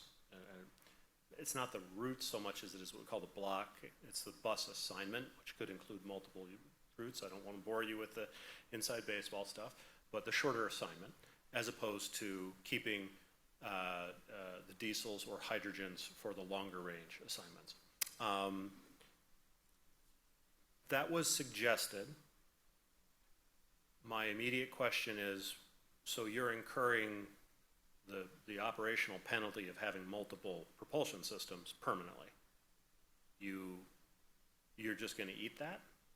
If you can afford to do that, and that's what the priorities of your agency are, good luck to you, sir. My experience in transportation has been the budget will tighten up. Tough times will come. And then you start looking for ways to reduce overhead and operating costs. And redundant systems that maybe looked like a good idea in good times start to become anchors around your balance sheet. So I hear the idea. It sounds to me like one of the complicated workarounds where someone's trying to work a round peg into a square hole. I don't, you know, airlines don't have propellers, well, I guess they do have prop planes, but they all use jet fuel of one sort or another, right? People don't, they standardize, and this gets back into fleet management, sorry for inside baseball. We try to standardize all of the equipment as much as we can. We don't want the mechanic to have to be trained to do two different types of drive systems, simply because it's more expensive and it's more likely to lead to some sort of error that affects the customer. It's better to have one sort of thing that you can wrench on. And if you're gonna change once, do it thoughtfully, bring them up, to speed as you go along. I think the idea of intentionally having a mixed fleet, I don't know that that's gonna work long-term, because the economics behind fleet managements and economies of scale and interoperability are gonna become a problem. So just to give you an example, every day, George's crew is working to put a driver in a bus and get that bus out the door. Sometimes it comes a little closer to not happening than we like to admit, but we don't have to worry about whether the next bus in line is ready to go, because they're all interchangeable. They all can work on any route. So we just grab the first one. To have to pause at that moment to say, do we have a bus that can do this assignment? Is it charged enough? Is it February? Like, that's a whole level of complication and thinking that we simply don't have right now. It's just not a factor. We don't consider it. Can we learn to do that? Absolutely. It will cost us. I have no doubt in my mind that that will incur delay, additional cost. It'll show up in the salary lines. We have to hire after FTEs or something. It will show up, but it'll show up in this sort of hidden way of inefficiency as the economies of scale from the interoperability begin to degrade, if that makes sense. So I do think mixed fleets may be tried. They're already being tried. I'm not sure they'll still be tried 10 years from now. Looks like George maybe has something to offer. Yeah, on that point, there's a lot of great questions being asked, and one of the opportunities that we've had over the last year is to visit other authorities, but also to reach out to other larger authorities that have given us presentations and taught us lessons learned. One of the things that has come to bear that we've noticed, especially with DDOT, going with the electric buses, they're very excited. In the beginning, they thought they could meet service, but then they realized the winter came, and they realized the goal of zero emissions was no longer meetable, because they had to install auxiliary heaters using diesel to heat the buses. I think when we ask that question, what does University of Michigan know that we don't know? They're now about to go through that process. What is it that we don't know that we don't know? That's where the unknown equation comes into play. The other things, like even SEPTA, huge authority on the East Coast, that's where I'm from.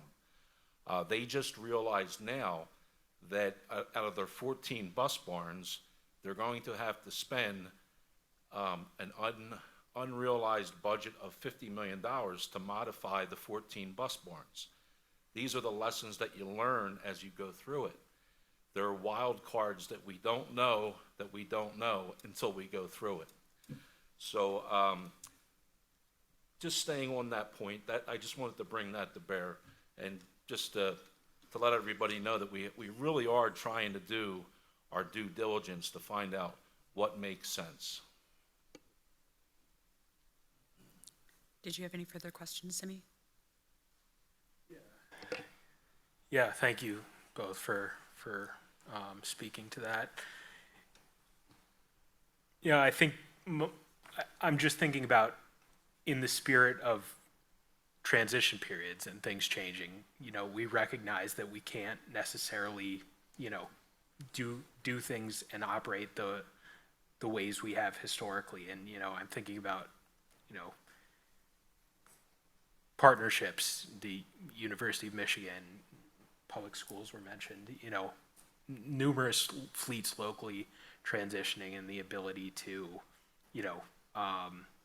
maybe it doesn't all necessarily have to happen at the site at on South Industrial, spreading those things out and thinking about, the possibility of a mixed fleet. And it's also confused me in the past when, we want to avoid two technologies in the fleet, but noting that that's necessarily going to happen as we transition from diesel to something else. There will be at least two technologies, so maybe we don't want three, but Yes. that's confused me a bit. The mechanics will screen it up, yes. Moving on to a separate item, is the fueling infrastructure that's planned for the pilot, would that be sufficient for how much, if we go then to full deployment? There's another large line item for facilities infrastructure later on in 2030. Is what we put in with the pilot sufficient to transition beyond two buses? As we're conceptualizing this, one of the things we want to do is anything we buy through the pilot project is a permanent thing and is there forever and becomes part of the full deployment. So the fueling station that we envision buying here would be something that we want to keep to probably become one of 3 fueling stations. I'd love to have you guys come by in an evening and watch our service crew clean and fuel the buses. It's quite an orchestrated dance with the vehicles that are there. I believe it takes about 7 minutes to fuel a diesel, Troy? Blow your mind. Tony's got it down to 4 minutes, 45 seconds. Amazing. What's it with hydrogen, we're thinking? So depending on your bar ratio, and I don't know if you've gotten that deep with hydrogen, low case scenario, 350 bar, you're looking at approximately 15 to 20 minutes with compressed. So if we need to fuel 80% of the fleet every night, which is not a bad way to do it, it's roughly 80 buses at 15 minutes a pop. That's 20 hours. Obviously, you don't have 20 hours overnight, so one fueling station isn't going to work. We're spitballing. We're going to need 3. They might come off the same tank, but have different compressor technology. But we can scale that up, and this one that we buy here would be something that we would keep and use in the future. So we want to avoid throwaway costs, I guess, is one way to say that. And if I might respond just to a couple of the questions about partnerships, and off-site fueling was another example. We did look at off-site fueling. We considered that, and yeah, it's viable. You just have to pay someone to drive the bus to go do that and then back. Again, it's a fleet management technique. You try to keep the fuel pump close to where the buses sleep overnight so that you minimize that cost. Because, I'll be honest with you, that cost does nothing for customers. It's just the overhead cost of fueling the fleet. Some places, the only places I've seen doing that is where they have to do it, and they all desperately want to move their fueling station closer to their garage, if not in their garage, like we enjoyed today. We have looked at some opportunities for that. The school board is right on the other side of the tracks. If they were to do something, could we drive the bus over there? Yeah, but I'll need to add probably FTEs for the care and feeding of the propulsion system. If we're all okay with that, we can do it, but it's effectively overhead that is not being spent on customers. We just need to acknowledge that. With partnerships, there are possibilities. School buses, fundamentally different, although I suppose we could share a fueling station, possibly, if that's something they want to do. With the university, it's possible. We work with them really well on a bunch of stuff, operations to operations, and Troy's over there all the time. If we happen to buy the same sort of bus in the future, yeah, a joint procurement is possible. But I want to be clear about, what that gets us. It doesn't save time. It's still a procurement. Our fleets combined, 150 buses, somewhere in that neighborhood. That's small potatoes. New York City loses more buses every day than we have in Ann Arbor. We are not a big fish in the manufacturing world. And so 150 bus order for replacements, okay, that's nice. They're not gonna drop everything they're doing for us. So it's not going to reduce the implementation timeline remarkably, nor will it reduce the unit cost. Buses are not sold, it's not Costco, where you get a bulk discount. The sticker price stays the same. Unless you happen to be Chicago or New York, and maybe you can use your market power.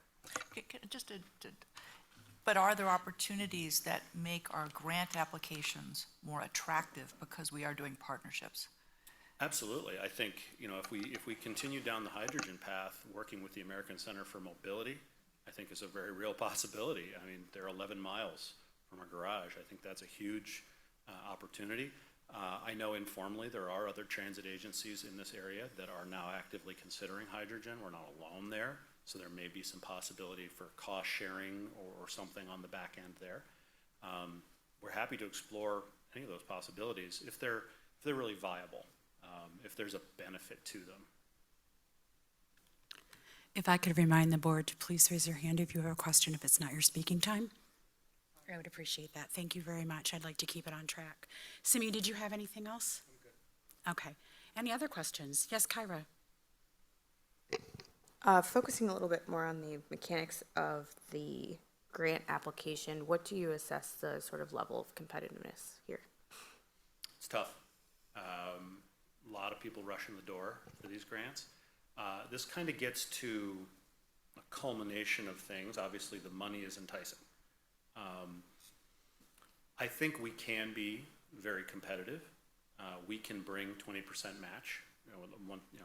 The capital reserve is nice. Some places may struggle to do that. We can do that.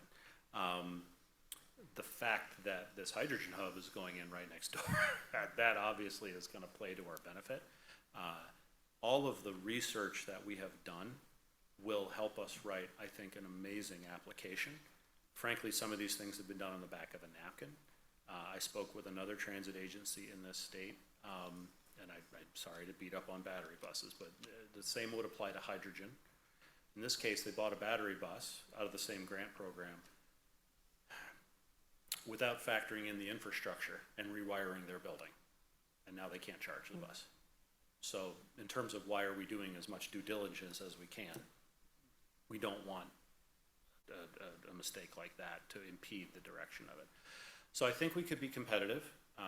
We would have all the basis of these conversations. We could bring money to the table. We have assets in DC through an advocacy firm that could help us write, I think, a really good grant proposal. We can learn from the other successful grant applications.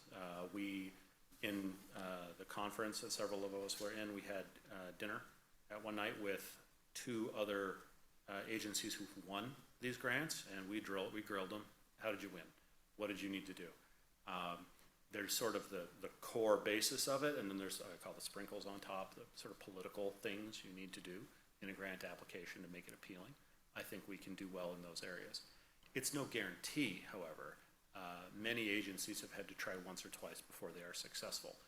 I do want to note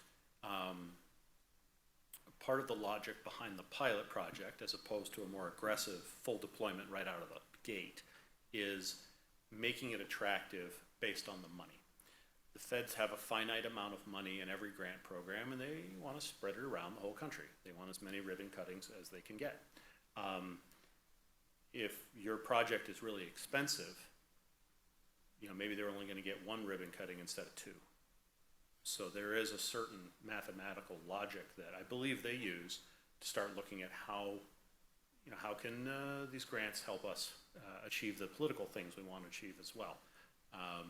So I think keeping it relatively low makes it easier for us to get a yes on the first tryout.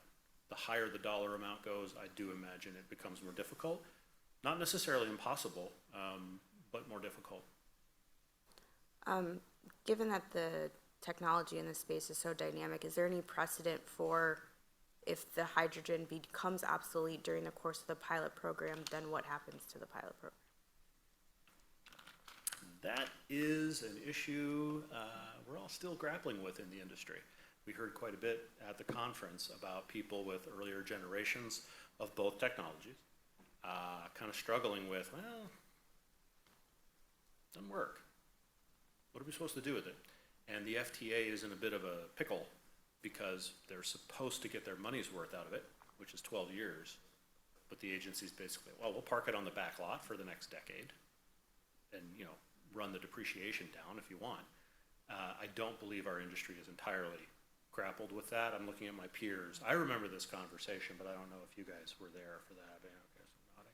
So I don't know exactly how that's going to be grappled with. And dynamic is a good word. There's a lot of these things coming up that haven't been solved for yet. I guess, I don't see any harm in the board, given that we have more information and more discussion at the next few board meetings, moving forward with giving you authorization for the grant writing process. I think that this is not a question, but just the board, the things that I'm thinking of that the board needs to consider. I mean, I'm risk averse. It wasn't that long ago that we were climbing out of a hole. We just got comfortable with our capital reserve. I'm very wary of making a large financial commitment if the net benefit is actually not that impactful as far as reducing emissions if we're still using dirty hydrogen. I think that's a concern that the board needs to take seriously, that this is not just like marketing or lip service. I understand that there are some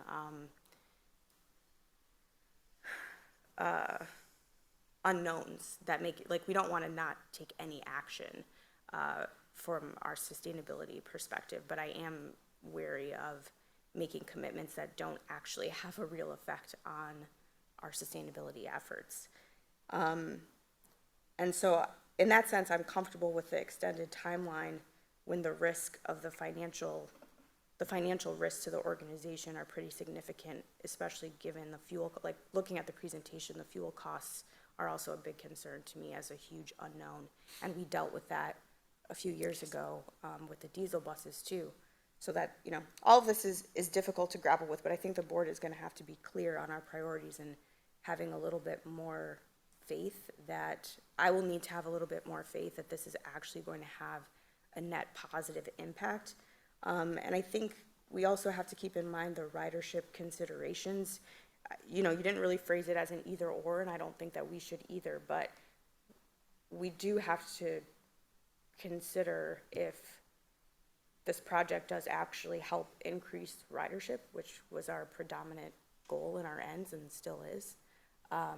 So again, I'm in support of moving forward with the grant application and then working out these sort of details as we go along. So not a question, just more of a comment and things that I think we'll need to continue discussing. Thank you. Thank you, Kyra. Jesse, did you want to speak now? Thank you. So, this might be a little bit unrelated, but as a lifelong resident of the area, I remember when the ride used to have a mixed fleet with different sized buses. I used to ride one of the smaller buses, and I've always wanted to know when and why that changed, and I actually now have a reason to ask you, because I feel like that could be a good case study in what went into the past decision to not have a mixed fleet. Like, was it a financial consideration? I think that might be some helpful information. If that's something you have now, that's great. I do not. I believe that decision was finalized just before I arrived. I do remember a 30-foot Orion bus still in our fleet. Orion has been out of business for a few years by this point, so it was neat to see one still in service. It was replaced with a 40-foot bus. We have occasionally used the cutaway shuttle bus type things. There is some value in using a smaller bus on a very low ridership route. It can quickly sort of deteriorate or undermine the economics of it. If you, again, and how it affects the fleet management. Does it require different parts? Yes. Different training? Yes. It can be done at a small scale without huge problems, but as it grows, it becomes a bigger issue.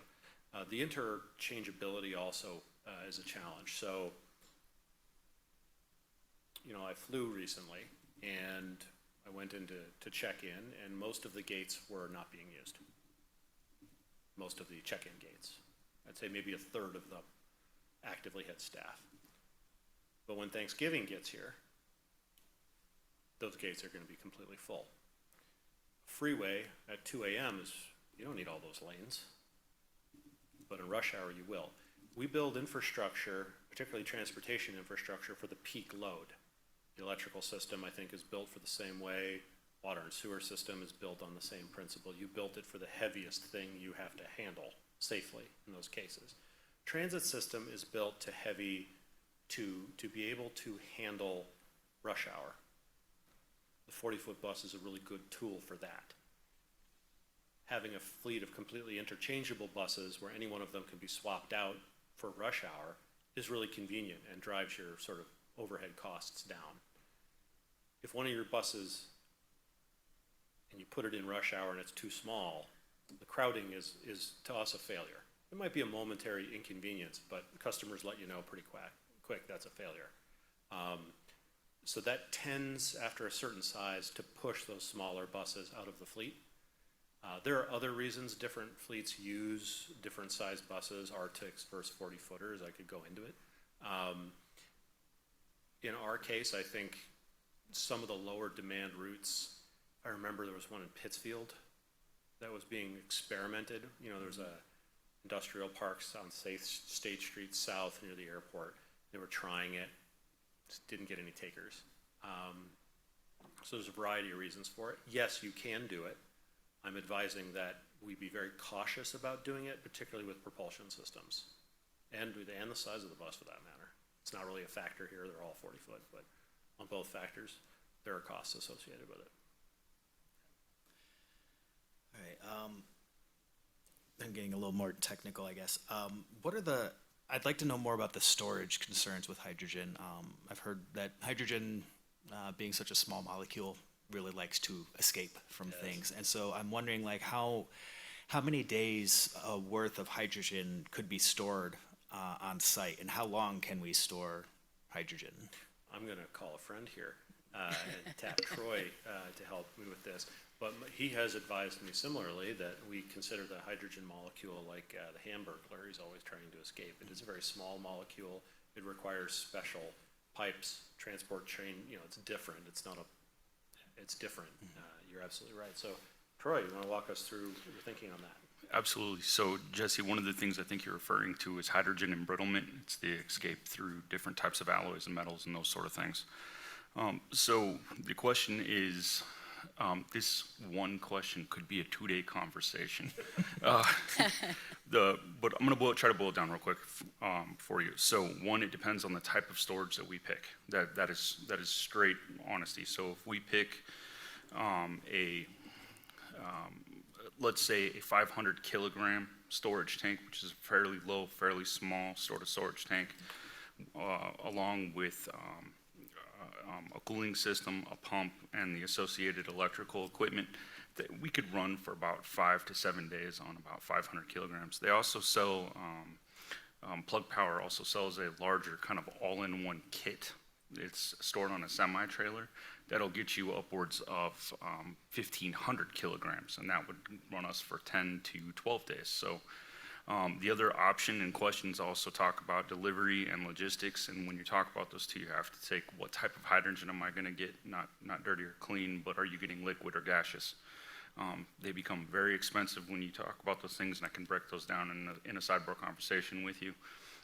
Liquid does look to be our best option, and then there's a conversion process that goes with that. So when you're talking about how long can we store it, in liquid format, we can store it virtually as long as the tanks are good. Tanks are generally certified for 6 years. We would not sit on hydrogen liquid that long, though. It just wouldn't happen. But and the other thing is that if we see growth, we can also very easily modulate that system by just adding small tanks or small modular sets to those. As we're an electrical infrastructure, you have to add an entire existing line, a brand new catenary system. There's a lot of things that went into those sort of decisions. So if you want any more, we can sidebar afterwards. Okay, so on the driving thought behind that question, and a couple of these actually, is thinking about the power out, the extended power outage, and I'm anticipating having not seen substantial infrastructure and systemic change in power delivery, that could happen again. One of the nice things about diesel is we can store it for a while. We can buy a lot of it and keep it around, and we kept our buses running. Is that something that we can, I basically want to make sure that we can store hydrogen, that amount of hydrogen for that We long. can store it, and I think that the other piece of this information kind of relates back to your original thought process about what if we did have a power outage, is that under our current generation system and the one that we're planning to have implemented within the next year or two, it'll be able to support that backup system. So the larger trailerized system that I was talking about basically runs off 223 phase, 400 volts, very comparable to what we would be able to just install for some welding equipment back in the garage. So very easy transition and electrical process for us. Okay. If I might, it does raise another set of factors. Our existing garage is full, but the location is great. We're never going to get a better location for our service in Ann Arbor. I do expect in the next few years, we're going to start talking about a satellite garage for fleet growth, not related to propulsion system, but for service growth. We're going to need to start talking. That one can be designed from day one with the propulsion systems in mind, and we could even maybe future-proof it so it could handle a change. But the existing facility, I don't see us ever leaving it. But it is space constrained, so where we put any of this stuff is still sort of a question. And when we look at the tanks, like there's a limited amount of room in our garage. So the space available may force us into, the liquid system, may force us into an upright tank, which is not normal, but you can do it. It just stands really tall. So there are a lot of things that we'll have to figure out as we go through it. But even with the battery electric systems, and this is something from the video presentation to be clear, either way, we're going to have a lot of very expensive modifications to that building. It's going to be inherent to both technologies. The technology, the wiring in that building is from 1984. It will not handle this. We're going to be doing a lot of renovations if it's batteries, and a lot of renovations if it's hydrogen. So we just have those they almost cancel each other out. On the battery electric side of that, is there a feasibility of, in the event of a long-term power outage, being able to charge the fleet off of generators, like saying, okay, power's going to be out for 4 to 7 days, we're going to run a diesel generator to charge the buses? Yeah. How big a generator do you want? Well, that's what I'm asking. I It's don't know. huge. Yeah, I was going to say. I think we did look into this.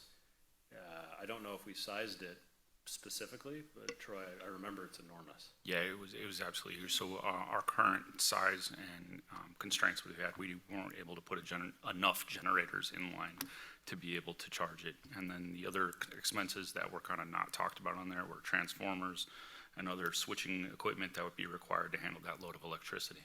It's just, there's a ton of space that we would need to be able to modify. This graph, you've seen it before, but I think it's helpful to get the impact. A fleet half our size consumes more electricity than a skyscraper.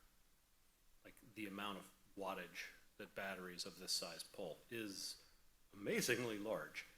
So what we have as a backup generator today hardly works for what we have today. We are replacing it, but that's barely enough to run the shop. Charging buses, it's a whole other ballgame. I think, I'm not going to restate everything Kyra said, but because you basically just voiced a lot of my concerns, I think really the service is what's paramount, and I want to make sure that whatever we're doing is going to be resilient to the struggles that we are aware of, and also resilient against things that we maybe haven't anticipated. So that's the kind of the driving force behind those questions. You said that you had visited Champaign-Urbana, and they made a big deal about having their own electrolyzer powered off solar. Can you tell us anything about that? So I'm hesitant to mention it because I don't want to overcommit, but we sort of anticipated the interest in green hydrogen. Champaign-Urbana is using their own solar panels to run an electrolysis system to generate their own hydrogen. It's done on site, in situ, if you will. You can call it like small batch production if you want. It's an intriguing idea. I'm very curious about it. I asked Troy to dig up some numbers for me about, how much solar panels would we need. Technically, it's possible. Engineeringly, it's possible. The question is it economical? And one of the things that, in my mind, is not known yet for hydrogen is the future a centralized energy plant, like with coal or natural gas that then is distributed? Or is the future in situ generation in small batches? Some of you are aware of a real estate idea that I hope to brief the rest of you on at some point. Is it possible for us to have our own solar field? Maybe. I don't want to get ahead of ourselves. It's not related to this project directly, but it's possible. What I don't know is, will it work? Can we scale it up enough to build our own hydrogen? Some of it, yes. All of it, I don't know. So, I mean, Champaign-Urbana's initial claims that they will be producing all of their own hydrogen. Are they producing all of their own hydrogen? Is that an industry secret? So currently, Champaign-Urbana, they're not operating very many hydrogen buses. So they do produce enough hydrogen to fuel their several buses that they have at the moment. Did you want me to get into the solar farm picture of this at all? Let's see if they have more questions Okay. about it, but it's, I think their rollout right now is more of a demonstration project scale, not a industrial scale attempt. Correct. What I will say is that in a sidebar, I can share about some of the constraints that they have and some of the issues that they're facing. Okay. I think, like, for me, if it's not green hydrogen, then it's kind of a non-starter. Grays, no one in our community is going to be in favor of the gray hydrogen, and the only people I've seen that I've read supporting blue hydrogen are the people who have industry interests. So those aren't what I consider to be credible sources. I've not seen any credible example of carbon capture, so I'm going to pretty much dismiss that out of hand unless I see some credible evidence to it. So the feasibility of hydrogen is going to be, for me, entirely dependent on the feasibility of green hydrogen. And I like the idea that we could produce it on our own. Again, that's why I'm asking about storage. If we're going to be powering it on solar, can we overproduce hydrogen in the warmer months so that we have enough saved up for the winter? That's not something that seems as possible to do with straight electrical storage. Our batteries don't have the same energy density, so that's kind of like the direction that's the appeal of the hydrogen to me. If I might interject for Yeah, just a go moment. for it. Your description there was very evocative. I suddenly saw us all as squirrels hoarding nuts for the winter. I'm hearing one answer to one question already, and that's the importance of end-to-end, wheels-to-wells green source. So I think that's an important thing. I do want to make sure we all understand that electricity is not green today. No. And despite a lot of aspirations in that space, I can't tell you when it will become 100% green. We can say what people want to happen in both of these spaces, right? This is the uncertainty problem that we hit, is that we don't know with either one, when will they actually become? Laws are one thing, regulations are another thing, actuality is a different thing entirely. So it's kind of an open question on both of them.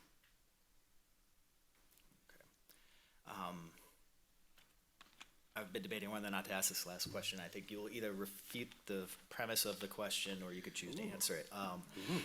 A lot of this sounds to me like a proposal to give us a chance to work out operational issues while we wait for the technology in either case to progress. Like, I don't know, there's an element to to kind of hope. You've said that neither technology is where it needs to be. So there's definitely going to be a wait and see. You've also said that the hydrogen fuel cells are operationally more similar to the diesel buses in terms of like the fueling, you know, like we're not gonna have to change as much operationally. They fuel in a more comparable time frame. You know, yeah, it's double, but it's not hours. It's still minutes instead of hours. So if there are greater operational challenges with the battery electric buses, why not go with battery electric buses for the pilot to try and work out those more complicated operational issues? If that's, well, yeah, I'll just leave it at that. Why not use the pilot to work out the more difficult questions? A couple of things, and we did consider, it's a slide I took out of both presentations, the alternatives, the other scenarios we've kicked around, and that's one of them. Why not have a pilot project with both? Part of the answer is, well, U of M's doing half of it for us, so we'll do the other half. The other thing is that, and I just want to be really clear about this with you guys. I've kind of danced around it. I feel like I need to be more clear. The battery bus technology that exists right now is a dead end. It doesn't scale. The problems with it are significant. One of which is I can get 2 of them and I can store them outside. After that, the fire risk, and I didn't even talk about fire, I would have a great deal of concern with the decision to store them indoors. The fire marshal basically said, we can stand on the curb and watch your fleet burn, but we can't stop it. So right there, we hit a wall at 2 buses. If we decide to ignore that, or a better battery is invented that doesn't burn, then we start to hit all those other challenges, the range, the scalability of the charging infrastructure, the heating issues, if you look at this like a race, and a foot race, and there are hurdles that have to be overcome, both of them have to clear a question of how much does the energy cost. Both of them have that challenge. Both of them have to clear the hurdle of how clean is the energy. They both have those things in common, but to different degrees. Beyond that, hydrogen, that's kind of it for hydrogen. But batteries have a number of other significant challenges. So in terms of why not buy 2, I'll be honest, frankly, on desk work alone and the experience from our other transit agency sisters, we can see that dead end there. There's really no need to buy an electric bus to test it, because we're not testing the thing that matters, which is that dead end, which is driven by economic concepts and technological breakthroughs that haven't happened yet. So there's not a lot of value in hands-on. As I said in the presentation, if there's a breakthrough in battery technology, yeah, that could be a game changer. A lot of my concerns with fleet management and customer service can be resolved. I don't know if and when that breakthrough is going to occur, but the hydrogen doesn't have those problems. So with U of M running a test in our same environment, I think they're going to see those issues. They're probably going to be the same issues we're hearing about from every other bus agency, because as awesome as we are, we're not unique in this respect. The hands-on stuff that I'm most interested in learning is for a system that I think we can actually fully deploy, that can get to 200 vehicles, not just the fixed route bus fleet, but the paratransit fleet, and maybe the support vehicles too. I'd love to roll them into this thing. Because I can see a narrow path for their viability. The only things blocking it are the cost of clean hydrogen. But the technology works. That's a market issue that I think can be resolved in the next few years. Yes, there is an element of a pilot project of trying to use a little time to wait to see if the market's mature. How is this hydrogen hub going to work? Is it green or is it blue? I don't know yet. What's the markup for green hydrogen? We don't know yet. So I don't see a lot of value in testing a battery bus because the issues are known and hands-on experience won't change the issues. We've had several battery buses through, the mechanics have kind of looked at it. There would be some learning value, I suppose, in learning to service them, but that's not the thing that's going to be the deal killer for battery buses. It's these bigger macroeconomic problems. if that makes sense. I don't know if I'm expressing that very well. No, that was a great answer to the question. Thank you. And that's my last one. Thank you, everyone. I'd like to have the opportunity now to ask a couple of questions and get some clarification, please. The first thing that's been brought up by some of my colleagues is the University of Michigan fleet. Our fleet, we have 103 buses. We're looking at 2 in our propulsion study. University of Michigan is looking at 4. How many do they have in their fleet? I think it's about 50. Oh, they have 50. Okay, thank you for that clarification. I appreciate that. One of the things that I've heard, we've talked about hydrogen being gray, and a colleague mentioned that that's not acceptable. When I think about electricity, I know electricity isn't necessarily as green as we like to think about it, because we have to think about it, how is it developed and how is it, all of that. But one of the issues we have not been discussing that gives me great concern is the batteries themselves. The batteries have to be mined. Are those being mined green? The batteries have to be then manufactured. The components have to be manufactured. Is that being done green? And finally, when the batteries die, they have to be disposed of in Mother Earth.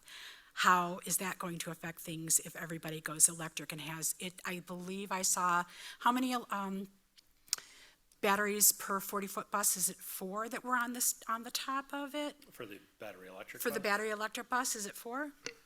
So that was just kind of a representation. Oh. There actually can be very many more, and then there's also packs versus inline stacks. So that is, again, a very, I hate to be the guy that's like, there are so many options out there, but there's definitely so many options out there.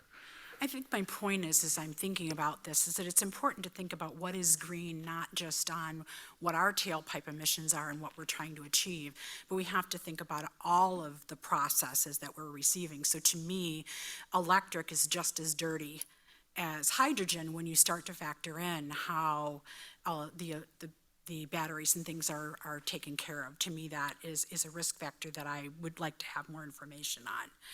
The other thing you touched on is a concern of mine is fires. So if one of our current fleet goes on fire, it's my understanding whatever the mitigation system is would pretty much take care of it, and the rest of the fleet would be relatively unscathed unless something is very close. It's my understanding when you have an electrical fire, they're all sort of housed in the same thing. So if one goes, they all go and they all burn at a higher rate of speed. Would we be able to recover our fleet, or how would we respond to our customers? How would we prepare for something like that?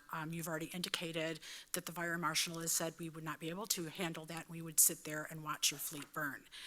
The other thing I'd like to think about is the very real possibility of power outages, and we talked about what it would take to have generators and things like that to mitigate that. Are we prepared to tell our customers next if we go to an all-electric fleet, I'm sorry, our buses died and we are out of power for 8 days, so for 8 days you don't get service. I'm thinking of the long term, once we fully transform the fleet. These are all things that I do believe that we need to do our due diligence on and think about. And then my final thing is I was remembering that when we received our Nova buses, we wanted to put them on routes that had the highest visibility. We were very proud of our Nova buses and happy with the branding and the things that they would provide for our customers. And through that, I'm remembering that we were told, no, you cannot just put a bus solely on one route. That bus has to be able to go on all routes. It's an equity issue. It's a Title VI issue. I believe it's also a funding issue, how we get our funding from the federal government in that. So if we were to get an electric fleet, but we would only want to put them on our shortest routes, I don't believe we can legally do that. So those are all my thoughts. Sorry, I just shoved them at you, but it's so late and I'm just tired. Yeah, I hear you. Perhaps some of those we can follow up with next month. We can go through That's what them. I was thinking.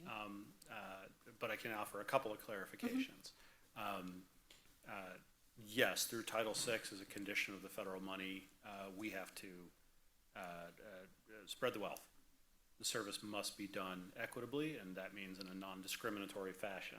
So if we have a new bus, it has to be shared. Every neighborhood has to have some benefits. So that's what you're remembering. We're forced to rotate it. The FTA actually makes us document where the bus has been. I would assume that goes for any new bus, regardless of the propulsion system. So I hadn't actually considered how that might challenge the range issue on electric buses. That's a factor I hadn't thought of before. We can look into that. The fire issue bears a note. I want to clarify, first of all, anything can burn. I want to be right up front with this. Every propellant or energy source can burn. We have had diesel buses catch fire in our garage. It was many years ago at this point. We have a sprinkler system that's built to handle that kind of a fire. We still really want the fire department there, get it out as fast as we can. But diesel doesn't burn like gasoline. Hydrogen, again, can burn, but what the fire marshal told us is he actually kind of prefers it because it's just one big pop and then it goes straight up and you're done. So it doesn't burn, it explodes. So take that for what it's worth. That's why we fuel hydrogen buses outside. Battery buses, there's something about the lithium-ion batteries. And if you Google lithium-ion battery fire, you'll find examples. It burns differently than diesel or wood. They've given it a euphemistic name, runaway thermal event, which I thought was some sort of, just euphemism for fire until I saw the videos. It's not a regular fire. It's like a blowtorch coming out of the battery. It happens, as far as they can tell, because there's some sort of defect between the chemicals in the battery, as I'm understanding this, they mix in a way they were not intended to, and that causes spontaneous combustion. It happens frequently when the vehicle is being charged. When it happens, I want to be clear, it doesn't happen all the time, but if it happens, that's one way it happens.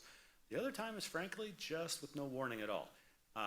If you Google it, you'll find unfortunately several examples of scooters and e-bikes exhibiting this behavior. There have been unfortunately some fatalities in New York City where people had stored these things inside their walk-up apartments, and while they're asleep, they just ignite. And it's not a smolder, it's a blowtorch coming out of the battery. It requires an enormous amount of water to stop one of these battery fires. It is not normal. It almost burns in spite of the water. And that was the fire chief speaking to us very energetically, that's something that's very difficult to control. And videos online you can see will bear that out. The risk for us is in how we store our buses. And I don't have a great picture for you. Or maybe I do. They're stored very tightly packed together. There you go. That's Edmonton, but that gives you the idea. That bus is probably less than a foot in front of the bus behind it. It's 10 buses deep, and it can be 10 rows over. It's hard to walk between them when they're packed like this. This can be done safely with diesel, with the existing sprinkler systems that bus garages have. They're built for that. If the bus in the middle, 2 rows back, ignites, I don't know how that's going to go. It might stay contained to that one bus, or it might spread. What does it do to the building? I am a little concerned if something like this occurred indoors. The fire chief basically told us that he would be very nervous about allowing his staff into the building where you've got a whole lot of water and high voltage batteries. Are they going to walk through puddles of water? Are they, how is this going to work? Again, transitionary period. We just don't have a lot of experience with that technology to know how to deal with that thing. But there is a low risk of a catastrophic event of a significant fleet fire that takes out a good chunk of the fleet and possibly the building. That would be catastrophic in terms of being able to serve our customers. I don't want to oversell that. Again, diesel can burn, hydrogen can burn. I don't want to oversell it, but it is a uniquely high risk when we're dealing with lithium-ion batteries. And I don't know anybody who's solved it yet. And we have actually heard, I can't remember which agency it was, they actually realized maybe it was George, maybe it was at the conference, we heard they had to park the buses further apart to deal with this issue, and that drove the garage problem, that they realized, oh, if we park them like diesels, we're fine, but we can't. So we need another garage, and that's a significant expense. Thank you very much. I'd like to open it back up to the board for a second round if any other things have come to mind. Seeing none, Mr. Carpenter, thank you very much, and Troy and Dina as well for your input. So if I might just wrap up here, thank you for this conversation. This was a very good start. What I think I heard, and we're going to go back and watch the tape and try to catch every single one of these requests. My job was to give you a recommendation. I think I'm hearing you say, but what about the other options? Give us some more information on the batteries, give us more information on the costs. What about some of the other alternatives that are being discussed? I'm also hearing you say, yeah, upstream emissions matter to you. You don't want to look at just the tailpipe. Fair, thank you. And maybe there's just so many little things, and I apologize for how comprehensive this is, but those are some of my big takeaways from this, and we will work to bring that information back to you. In addition, we're going to try to refine our cost estimates, and we're going to have, one of the things, I'm actually surprised, honestly, you didn't ask me more questions about that graph. Dina and I were expecting more. The implications of this graph, we're going to keep working on it because how much we pay for which project matters. So we're going to work on that, the cost estimates, and all of the questions that you've asked. We will endeavor to bring back as much information as we can next month, and we'll continue the conversation. I'm glad we allowed ourselves